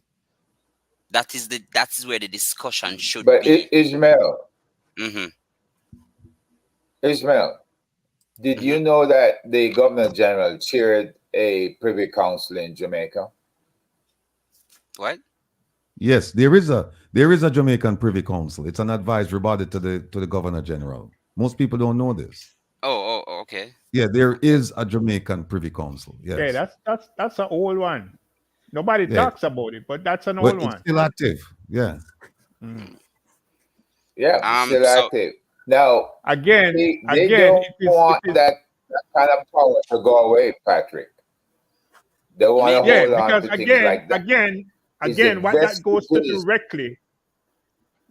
to directly is what we have talked about in terms of the Constitution of Jamaica not really being a real constitution for Jamaicans. Right. It's really a constitution Right. for the colonial masters. Yeah. That is basically what remains unchanged, right? Prior to 62 and even now, right? Because that's not what independence is about. Well, I want to ask Rattigan. Well, When I go to court here, Gentlemen. Yes, Maxine. Aren't the laws that the Jamaican court is based on, or references, isn't it still British law? Like if you're gonna challenge someone and you're gonna say, well, British law says XYZ and you use it as a precedent, or what is the relationship between the British law and the Jamaica law court to say, okay, we're gonna go to the CCJ instead of the Privy Council? Does it get rid of British law? No, they would still use the same body of law, the corpus of law. They would still use that as precedent. So, for example, if you're going to argue a case and you need to use supporting cases, it will still come from the Commonwealth cases. You could use cases from like America or whatever, but they don't carry as much weight as they would if you cite a case from Trinidad, for example. That would carry more weight because it's based on British common law. Although the US is based on British common law, but there is a closer relationship between the Commonwealth and the UK as opposed to the Commonwealth and the US.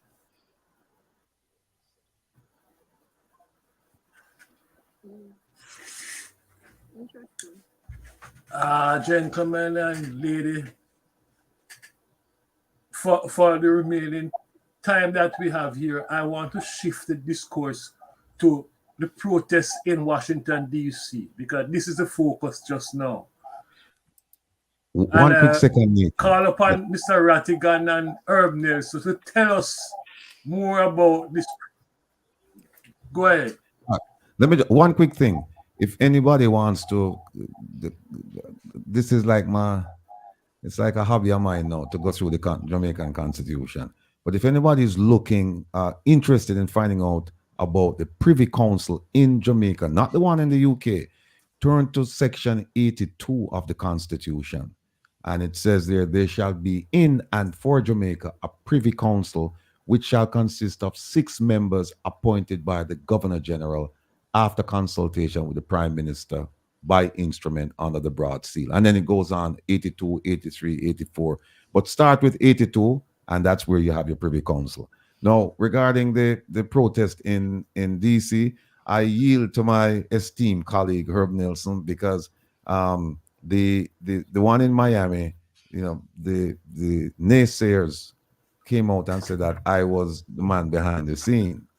And I said to them, no, it's been run by Dr. Rupert Francis. And Rupert Francis came out and said it himself. He said, no, I am running it.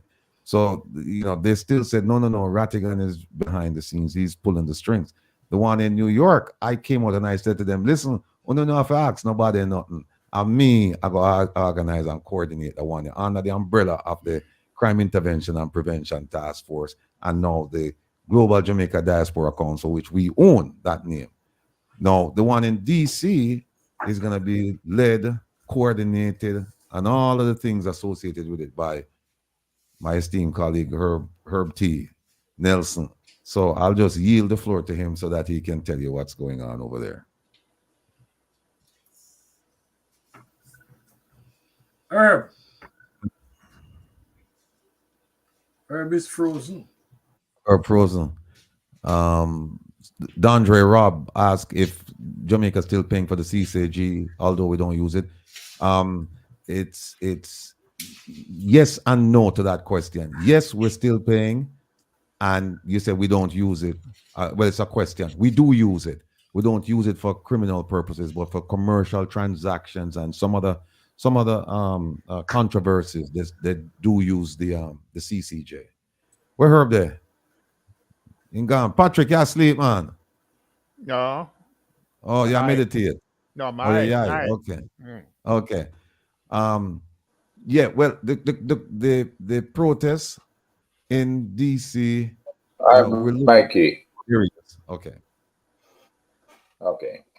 All right. The unique thing about DC, Mike, is that we are in the midst of finishing the planning of the Caribbean American month proceedings at the Congress. So we had to merge into that an additional feature where we bring to the Congress people of the various regions that are served that have Jamaicans. We bring to them the complaints that we have on that day. And then the next day, we were hoping that the people who show up, that they will go to their respective congressional offices and follow up on those complaints, sign an affidavit or whatever they need to do to register the complaints that they have against Jamaica. And the fact that there's no return on investment for the U.S. The fact that the black colleges, HBCUs, same ones that give the Prime Minister's doctorate, that they are being shortchanged by the U.S. government, that they do not have the requisite funding to fund all the HBCUs.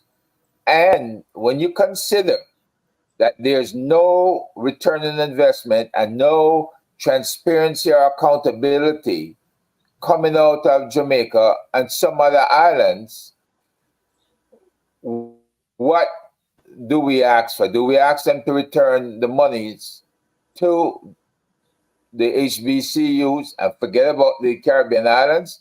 Or are we still going to ask them to send money to the Caribbean islands, but to get some form of accountability? And to follow that up, we will have the protests the next day, which will be Saturday the 15th. Now, the bottom line here is we have to make sure everything flows and that we don't try to do too much all at once. And so we have a committee working on the 13th, which is a Thursday.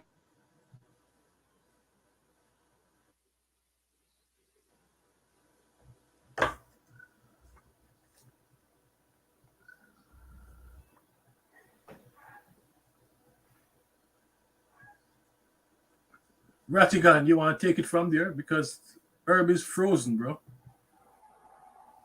Ratigan is frozen also. No, no, no. I don't know No. what's going on. The technology. Ratigan, Yeah, yeah. Ratigan, can Yes, you take it yes. up? Where? Yeah, I heard Herb was talking about legislative week and that he's trying to blend the activities there with some other activities involving consultations with members of Congress.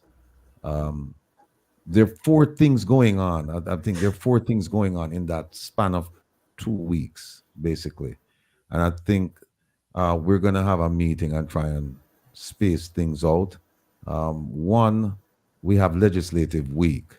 What is legislative week? Herb is affiliated with a group called Institute of Caribbean Studies, ICS, and they put on it's like a presentation for about 4 days where they bring in, and actually it's some of the briefings and some of the presentations they're done in Congress.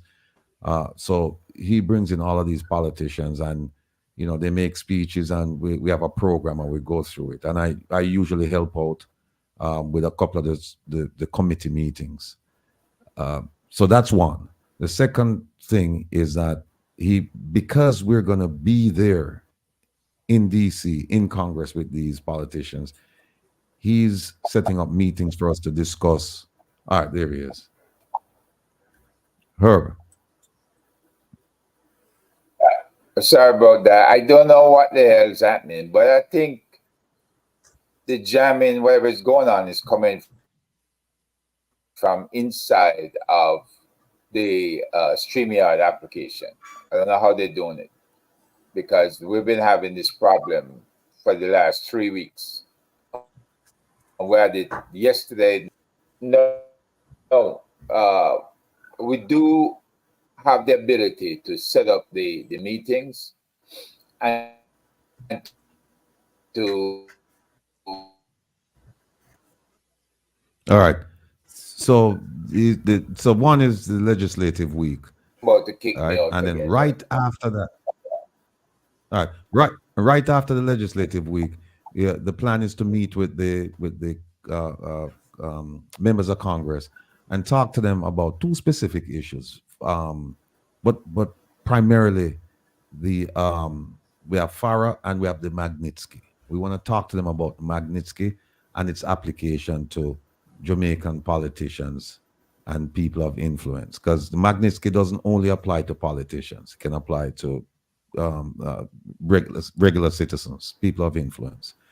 So we have the legislative week, then we have the meetings with the congressional bodies, and then we have the conference that's coming up, the diaspora conference.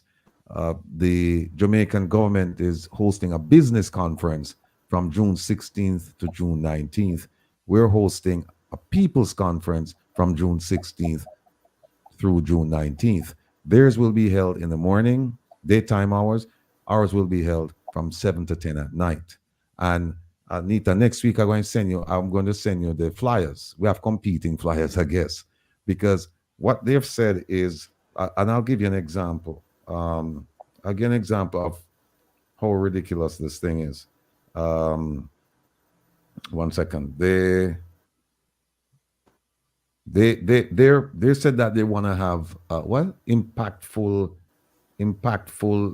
dialogue, right, around a whole host of subjects. And all right, here we go. Hold on. Okay, can you hear me? All right, all right. So, for example, the one on crime prevention and national security, they said they're going to explore. Keep in mind that word. Focus on that. Explore innovative strategies to build safer communities. That's the only thing they have there. Exploring innovative strategies to build safer communities. And they said they're going to be engaging in impactful dialogue. And then you have to spend money to go down, all the costs associated with that. Well, we're saying don't go to that one. What you need to do is go to work or go to school, come home, cock up your foot, have a nice plate of food, and then join us online when we do ours. Because here's what ours said. Remember what I want to say now? Remember, it says one sentence. It says exploring or one provision, exploring innovative strategies to build safer communities, as if they haven't been doing that, right? Now, here's what our platform said. The national security. It says, ours says, here's just an impactful dialogue. Ours says strategies and solutions, right? And here's what we're going to do with national security. We want to talk about poor leadership, mismanagement of resources and personnel, porous borders, high crime rates, failure to implement national strategy, human rights violations, etc. These are the things that people in Jamaica and even in the diaspora, these are the things they want to talk about. Them don't want to hear tell them no foolishness about we're exploring innovative ways to build safer communities. No, that's something that you should have been doing, and that's something that you promised back in 2015, 2016. So what this conference is, it's a business conference because they want you to buy products and services and to invest. That's the thrust of the conference that's being hosted by the government. And we're saying, no. We want to talk about these issues that are affecting the people of Jamaica. And by extension, it's affecting the development of Jamaica. We're interested in the development of Jamaica, but we're interested in it from the people standpoint, not from the financial standpoint, because how do you make money? Money no make itself. You have to have people to make money. And if you don't take care of your people first, then you can just kiss everything goodbye, because nothing is going to function by itself. You need somebody there. And we're saying develop your people. So that's the third thing that Herb and I we're working on. And then the fourth thing is the protest. And the protest, I'm telling people, oh, by the way, I'm telling people, I'm saying it again, and this is just my opinion, do not go to the conference, the business conference in Jamaica. Do not waste the money and go there.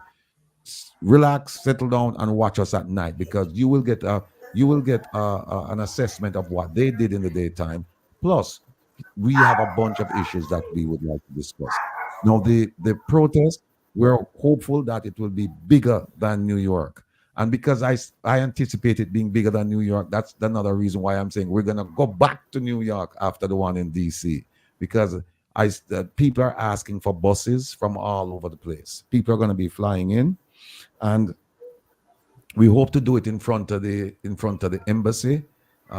There is a provision where the police can close down one lane of traffic. And because we don't want to use the sidewalk, because if you use the sidewalk, you cannot have more than 50 people at a time. And if you start interfering with pedestrian traffic, you're going to have a problem. There's a park across the street, but to use that park, that park is federal land. So now you have to get a permit from another entity.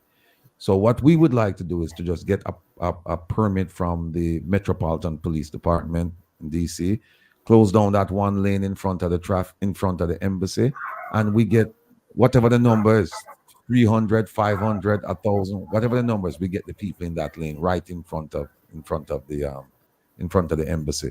Herb, you're back. I'll yield. Yeah, with that, we're projecting 500 people.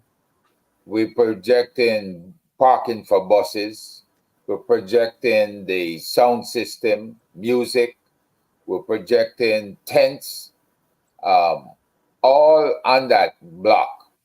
So we're at that indirectly is asking them to close down the entire street and restrict traffic, maybe just to local people who need to be there. 500 people will not fill up the street um, to the point where you can create the passage for a car. For buses, no, but for car, yeah, you should be able to arrange for them to drive in because there are other embassies on that block, and there are homes on the block. So we don't want to prevent anybody from moving around. But the key thing is we'll have a message. We'll have the same messages, signed. We'll have the same messages with T-shirts. We'll have the same messages um, being maybe walking around more and taking our message in chants and being led by both Prezi and Carlos. Um, we have not finished all the fine tuning um, for the protests, but I'm certain now that we have gotten the blueprint from Florida and from New York, we're going to do a much better job down in DC.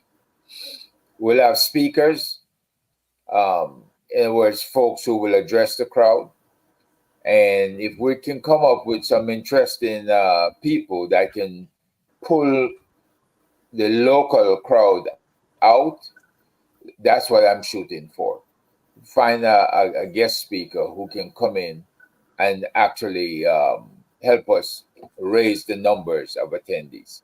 We going to talk to several of the local colleges where the Caribbean students are still there. They didn't go home. They took jobs. I think most of the schools going to be out by the 18th of June. So you have graduations already, but the juniors, sophomore, freshmen, they're going to be in town and they will be available. They should be able to participate. And also just to add, we've learned, because we don't have any professional protesters in our group of 9. So what we're doing, we're learning as we go along, and we learned some valuable lessons from Miami, and we have learned some valuable lessons from New York. So as we move along, we're picking up momentum, we're building up steam, and so I think the government is very, very aware of what we're doing, and based on what I'm hearing, they should be, they're concerned. But that's their issue. That's not our issue. Our issue is to get the message out, and we would like to inspire Jamaicans living in Jamaica to let them see that, listen, we over here, right, and we are fighting the good fight for Jamaicans living in the diaspora, because we have a lot of homeless people living Being in the afraid of the diaspora. government. Yeah, right. I'm not There afraid you of the go. government. So we need people like Ishmael and his group and some elders to go out there and do exactly what we're doing, because people are telling me right now, them say, boy, a lady called me this morning and she said, it's shocking what you guys have done, because guys and girls have done, because the government did not expect it. And now that you're doing it, people here now are talking about it. And the more you do it, the more we're inspired. And I said, well, you need more than inspiration. You need to, just like Nike says, just do it. You need to do it. And so we are hopeful that it like, it will spread and people start doing the things. Nita, I can't begin to tell you how many people reach out to me from all over the country and say, we need a protest here. We need one in LA. We need one in this. We need one in Texas. We need one in that. I'm gonna say, well, look, I'm gonna set it up and we will assist with it, and then we'll come and help you guys, and we'll pull it off. But this thing is catching like wildfire. It's catching like wildfire, and it should. And so, people of Jamaica, we are standing firm and we're standing resolute in the idea that government must be held accountable. Them cannot just have a free reign and run up and down like before. And so every single time that the ones that we're doing, they're momentous, they're epic, in the sense that these things have never happened before. And so the government doesn't even know what to do. I know by now that they're probably reaching out to, because they're watching your program, Nita, and they watch my program, they watch all the programs, and they should. And they're probably reaching out to the Secret Service, reaching out to the FBI, reaching out to MPD, reaching out to all these people. And it's fine with me because these are peaceful protests. We have no history of violence. To do what? No. To do what? You know how it Well, is. Rafi, tell him about the letter that was sent out. Tell him about the letter the ambassador sent out. Oh. Yeah, tell him about the letter the ambassador sent. They're curious about what we're doing, and they're reaching out to law enforcement authorities in DC, and we suspect that they'll be gathering intelligence on us, and trying to figure out if we're troublemakers. But I mean, it's a quick check, and they'll say, okay, they did it in Miami, no issues. They did it in New York, no issues. So why do you think that they're going to have issues here in DC? You're not going to have any issues in DC. Because one of the things, and I don't know if you watched the whole thing, Nita, but one of the things that President did from the beginning, he said, listen, folks, remember, this is a peaceful protest. We have to act with decorum. The placards, we don't want nothing lewd or nasty on them. And in fact, we even brought placards. Because we said we don't want people have no homemade placards with anything, anything out of place. Because we said this is supposed to be a peaceful movement, and it has. So DC is going to be a peaceful one. The one in Canada, I suspect, is going to be a peaceful one. The one in the UK is going to be a peaceful one. The one in New York, the return, is going to be a peaceful one. And the one in Miami. And we're not going to stop until the government. Oh, by the way, they're saying that, these guys, and girls, we would just want to meet and blah, blah. They really don't want to meet with us because there are three ground rules. One is, while they're waiting to come back to us, because they said that they would come back to us about a meeting, while they're thinking about it, we said, we will continue doing our protests. When you decide you want to meet with us, then that's your call. But in the meantime, we're going to do what we have to do. And the second thing is, if there's a meeting, we sit at that table as equals, not as subordinates or minions. You don't tell us what to do, as you're doing right now with this bogus bogus movement. And the third thing is, whatever is decided, if anything is decided, any organization that claims to represent the diaspora cannot have government presence on it. Cannot have government influence, government direction. No, cannot. So it must be autonomous and it must be independent. And then we can engage with the Jamaican government as we should, as a diaspora organization. But you cannot have a diaspora organization run by the Jamaican government. It can't work. And these people are disgraceful. The ones who are acting now, even after they've heard the arguments, I've called on them to resign. And some people just licky and nyami, because there's no reason for these people to continue serving in those roles. Because if they think about it, the elections that were held, the elections, they were under the umbrella of the government of Jamaica. It wasn't done by the diaspora. There's no diaspora organization that set up this election. In fact, if you wanted to run, you have to vet your name. The government of Jamaica, you have to send your name to the ministry, right? And then once the elections were over, the government issued like appointments to the winners. Where was the diaspora in all of this? We are the ones supposed to do this. So we're saying, no, you can't call it diaspora organization, and it's run, it's influenced, it's directed by the government of Jamaica. In fact, Nita, I Mr. heard Ratigan.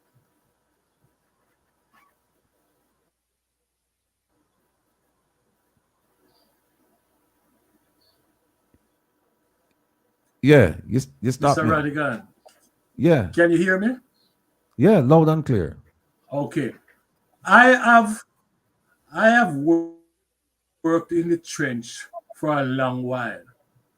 And one of the conclusions that I come to in the 1980 was that the Jamaica Labour Party is one of the most undemocratic organizations in Jamaica. With this government finding their lackeys and putting them in different places and what have you. The nature of the beast is not going to change. The Jamaica Labour Party is a very undemocratic organization, and what they can't control, they'll try to destroy. I am saying to you, Herb and the others, myself include, we just have to just push along in the firm belief that the Jamaica Labour Party government cannot control us. And that is what we need to get across to the people. You Well, understand? Nita, They cannot well, control us. They cannot stay in Kingston and tell us what we should be doing in America. No way, it can't work like that, Jose. well, So, here's the proceed. thing. Here's the thing. The thing is, why is the Jamaican government so bent on controlling the diaspora? Look, some of these MPs can't even control them constituency. Them can't control them constituency. Them can't control the country of Jamaica, and yet them want to extend them reach and control the diaspora. You know, so them a bite off more than can chew. Like Ishmael said, Exactly. them have pressing and present issues that they have to deal with But in Jamaica. Ratty, And somehow them will take we on in the diaspora. That's a foolish move. Them Ratty, can't win that one. Ratty, Yeah. to Michael's point, Fear of the people is what my drives them. They are question is, fearful of the Jamaican people. my question That's is, what is causing it. why keep talking about this? Why keep trying to make sense of nonsense? Because, as Michael said, Yes, I exactly. mean, you know what the GLP have been like over the years, right? Particularly those of us who have been involved in the whole political movement and understand the way the politics work in Jamaica and all of that for decades. What happens is that, again, as Ishmael pointed out earlier, you will have all these distractions that come about, and you can't give credence to distractions because if you feed into it, it's just gonna continue. Right? We need to stop talking about it like that. I think that what I would love to see us do is we these demonstrations and all of that, is build a campaign leading up to it. So we do a lot. We actually need a press group within our body, right? Who can draft news releases and all of that and send them out to the various news organizations, right? Both here in the US, where the demonstration is gonna take place, and in Jamaica, right? To the major media in Jamaica. Yeah, hold on. We did that. We did that for the one in New York. And then also when you say, well, why we talk about it, part of it is that campaign, because a lot of people They don't know why we're doing this. So we have to come out and explain to people. In not in like legal terms or anything, but just in terms where everybody can understand why is it that we're out there. And that's why this program is so important, and programs like this, because we get on it and we keep hammering that message home to people. Say this is why we're out there, and this is why we will continue to be out there, because there are issues to be raised. And a lot of people, I tell you what, Patrick, say a lot of people, especially in the diaspora right now, a lot of them have never read the terms of reference, and we don't expect them to read it. So what happens now is that we have to read it, digest it, and then we have to regurgitate it. We have to tell them what's in it, and then tell them that if you don't believe us, pick up a copy of it, look for it online, and read it yourself. And we give them citations. We say, look at this chapter, look at this verse, look at this provision, and you'll see exactly what we're talking about. Because for a long time, you see, the Jamaican government, they didn't have any inclination to inform the people about the terms of reference and what was going on, because it was okay for them. It was okay. And now we have a group of dynamic stalwarts in the diaspora, people who ask questions and people who do the research. And that is a problem for them, because now we're educating our people. I can't begin to tell you how many people said to me, we never even know that there was something called a diaspora policy. We never even know that there was something called a terms of reference, much less read them. So we don't even know what's going on. We were just going along like sheep being led to the slaughter, because the government said this is what's going on through their minions claiming to represent the diaspora. And now we're saying these people don't represent you. And a clear indication of that was the contrast between the anti-protesters and the protesters. They claim that the government I'm talking about and their minions, they're claiming that they represent the wider diaspora in the US, right?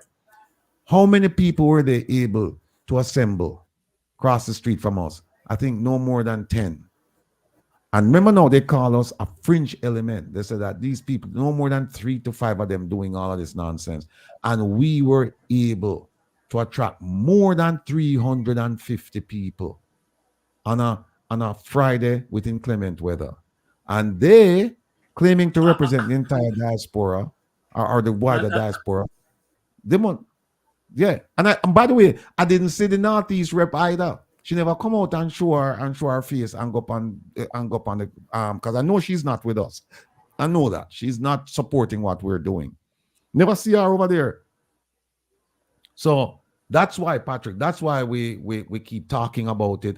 We keep educating our people. And as a good friend of mine said, in education, you have to keep repeating things. You have to keep repeating. You just can't say it and then leave it. You have to repeat it, so that it becomes ingrained in people's mind that, yes, this is what they're protesting about. And big up to all of the mothers and the fathers and the families who came out to the protest. I saw quite a few youngsters.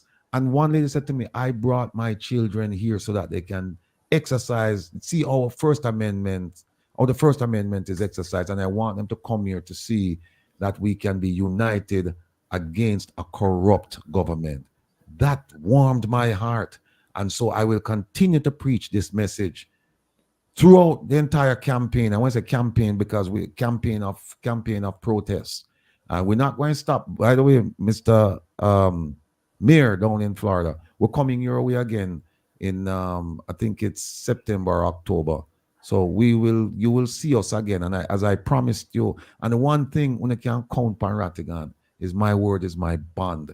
If I say I go and do something, I go and do it. And if I cannot do it because I'm human, I will come to you and say, listen, I promised you I was going to do this. And for whatever reason, I won't be able to fulfill my promise to you. Unlike the Jamaican government who make a whole bunch of promises, and up to now them don't come to the people and say, listen, we're promising this and this and that and that. But times change, things change, circumstances change, and we can't do it. They're proceeding as if they fulfill those promises, and they're making more promises. Jamaica people, don't be fooled. Fool me once, shame on you. Fool me twice, shame on me. No, You only have fool power me to once, fool shame them. on me. Fool me twice, shame on you. Yeah, that's what I'm saying. Me, if I No, it's me allow somebody first, to, then if then somebody you. fool me one time, then it's the shame. Yeah, if somebody fool me one time, then it's shame on them. Fool me twice, shame on me. Cause how me for make people fool me twice? I won't go one chance to get for fool me. You can't fool me twice. Okay, I get what you're saying. Get Yeah, what you're you saying. can't fool me twice, brother. No, sir. You fool me All right. one time, and I learn from that. Yeah. Hey, I wanted to add Well, one this, thing is clear. Mikey. Just a minute. Yeah. One thing is clear, and I hope that folks who are listening, go ahead. I'm hoping Herb, that go from ahead. Boston, you do have a large group in Boston, which Mikey, you probably should become familiar with. And I'll send you the contact up in Boston. But we would like to see the people of Boston drive to New York and be transported by bus from New York down to DC. If we can arrange it that way. If you have 6 buses, or you get your own bus.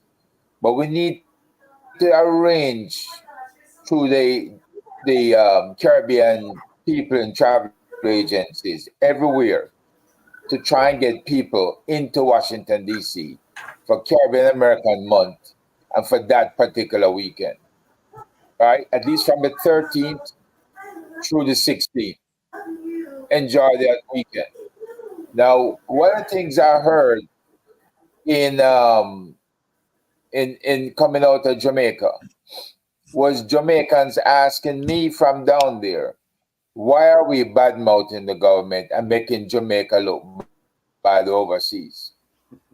And I asked them, do you know what Magnitsky Act is, the Global Magnitsky Act is? I asked them, do you know what FARA is? All of these questions I'm asking, do you know, same thing Mr. Ratigan brought up, who the Global Diaspora Council is that was supposed to put on this program 16th through 19th of June. And they said no. All of them said no. So what it amounts to is that these people are not reading up on anything that's happening overseas, especially with the overseas people. Some don't even know who the diaspora is or was supposed to be. But now they're getting a clearer readout, a clearer understanding of who we are. And that we're not here to make Jamaica look bad. We're not here to destroy brand Jamaica, the image of Jamaica. As the ambassador tried to say, we caused the US government to put out the second warning 4 months ago saying people should not go to Jamaica.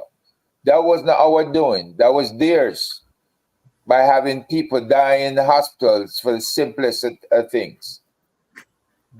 We cannot control what happened in the hospitals in Jamaica. So they have to go clean that up in order to have the US government remove Jamaica's name from that tier 3 that they put them on. Right? Herb. And when they put them on 2 years earlier, it was for the crime. It was for criminal activity. So Herb. that's all of this stuff that is happening is on them. Yeah. Let me just say something, Mikey. Let me just say one quick thing here. You know, them say that the people who say, "Oh, we are mash up brand Jamaica." Prezi, our MC at the protest, he had a chant and it was so appropriate. Like, for example, he would say something like, "The Prime Minister of Jamaica, his statutory declarations for 2021 and 2022 have not been verified by the very same anti-corruption agency he created. Who are mash up brand Jamaica?" And the people responded, "The government." And then he would say, the same prime minister asked for anti-corruption and good governance training, which he received from the Integrity Commission. And when he was asked to sign the Code of Good Conduct, he refused. Who are mash up brand Jamaica? The people responded, "The government." Then him say, listen, 1.7 trillion Jamaican dollars missing unaccountable, unaccounted for. Who are mash up brand Jamaica? The government. And I mean, so when them talk about say we are mash up brand Jamaica, all we're doing, we're highlighting the people who are mash up brand Jamaica. We're saying, look at what they're doing. Nobody elected us to run the government, Nobody. They were elected to run the government and run it properly. And they're running it into the ground. And all them are spin. They must spin out of control right now. So people must think about when them talk about brand Jamaica. We don't have the power of the purse string to allocate funding anywhere or to dictate to the government that we don't need to do this, we don't need to do that in terms of policies and procedures. We don't have that. They are the ones who were elected to do it, and they have failed miserably. And it is our duty as Jamaicans to highlight that so that they can make a course correction. To be clear, and I've said it before, I'm not asking for a change of government. I'm asking for the government to change. It might be too late now because they're way down the track. It might be too late, but that is what we're at. We're saying, government, you made these promises, fulfill them, or step aside, make somebody else come in. That's all we're doing. So people, all of you out there who talking about we are fringe element and we are mash up brand Jamaica, all of these things you must think about. You must think about things like the salary hike. If we get the salary hike, the 200%.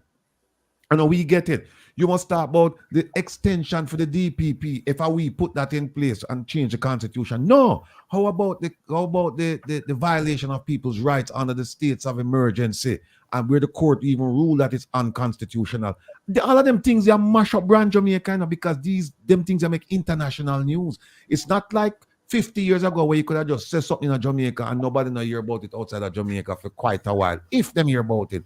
These days, news is instantaneous. So when them talk about we have mash up brand Jamaica, think again. The people who were elected to protect, preserve, and advance brand Jamaica are them a mash up brand Jamaica. Who are mash up brand Jamaica? The government. Thank you, sir.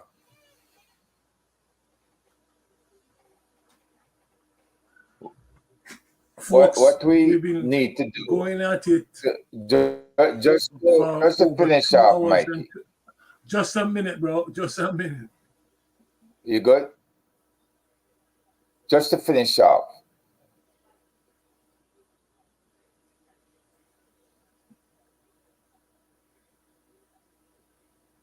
Herb, you finished what you're saying? Herb get just shut down Stuck just like again. how you did get shut down. Yeah. We've been going at this for 2 hours and 20 minutes, and we have to bring it to an end. I want to thank everyone for their contribution. To the listeners, I want to thank you. You put up with us. I can see we have over 600 devices listening. So thank you, because today our technical challenges were numerous and we get to this point. I want to remind you that I'm asking you to like, share, and subscribe to this channel, Waterhouse Vibes. Folks, next Sunday we'll do it all over again because we're going to stay on top of the issues. All right? So until then, we walk and talk and enjoy yourself. One love. Take care. Bye. Walk good.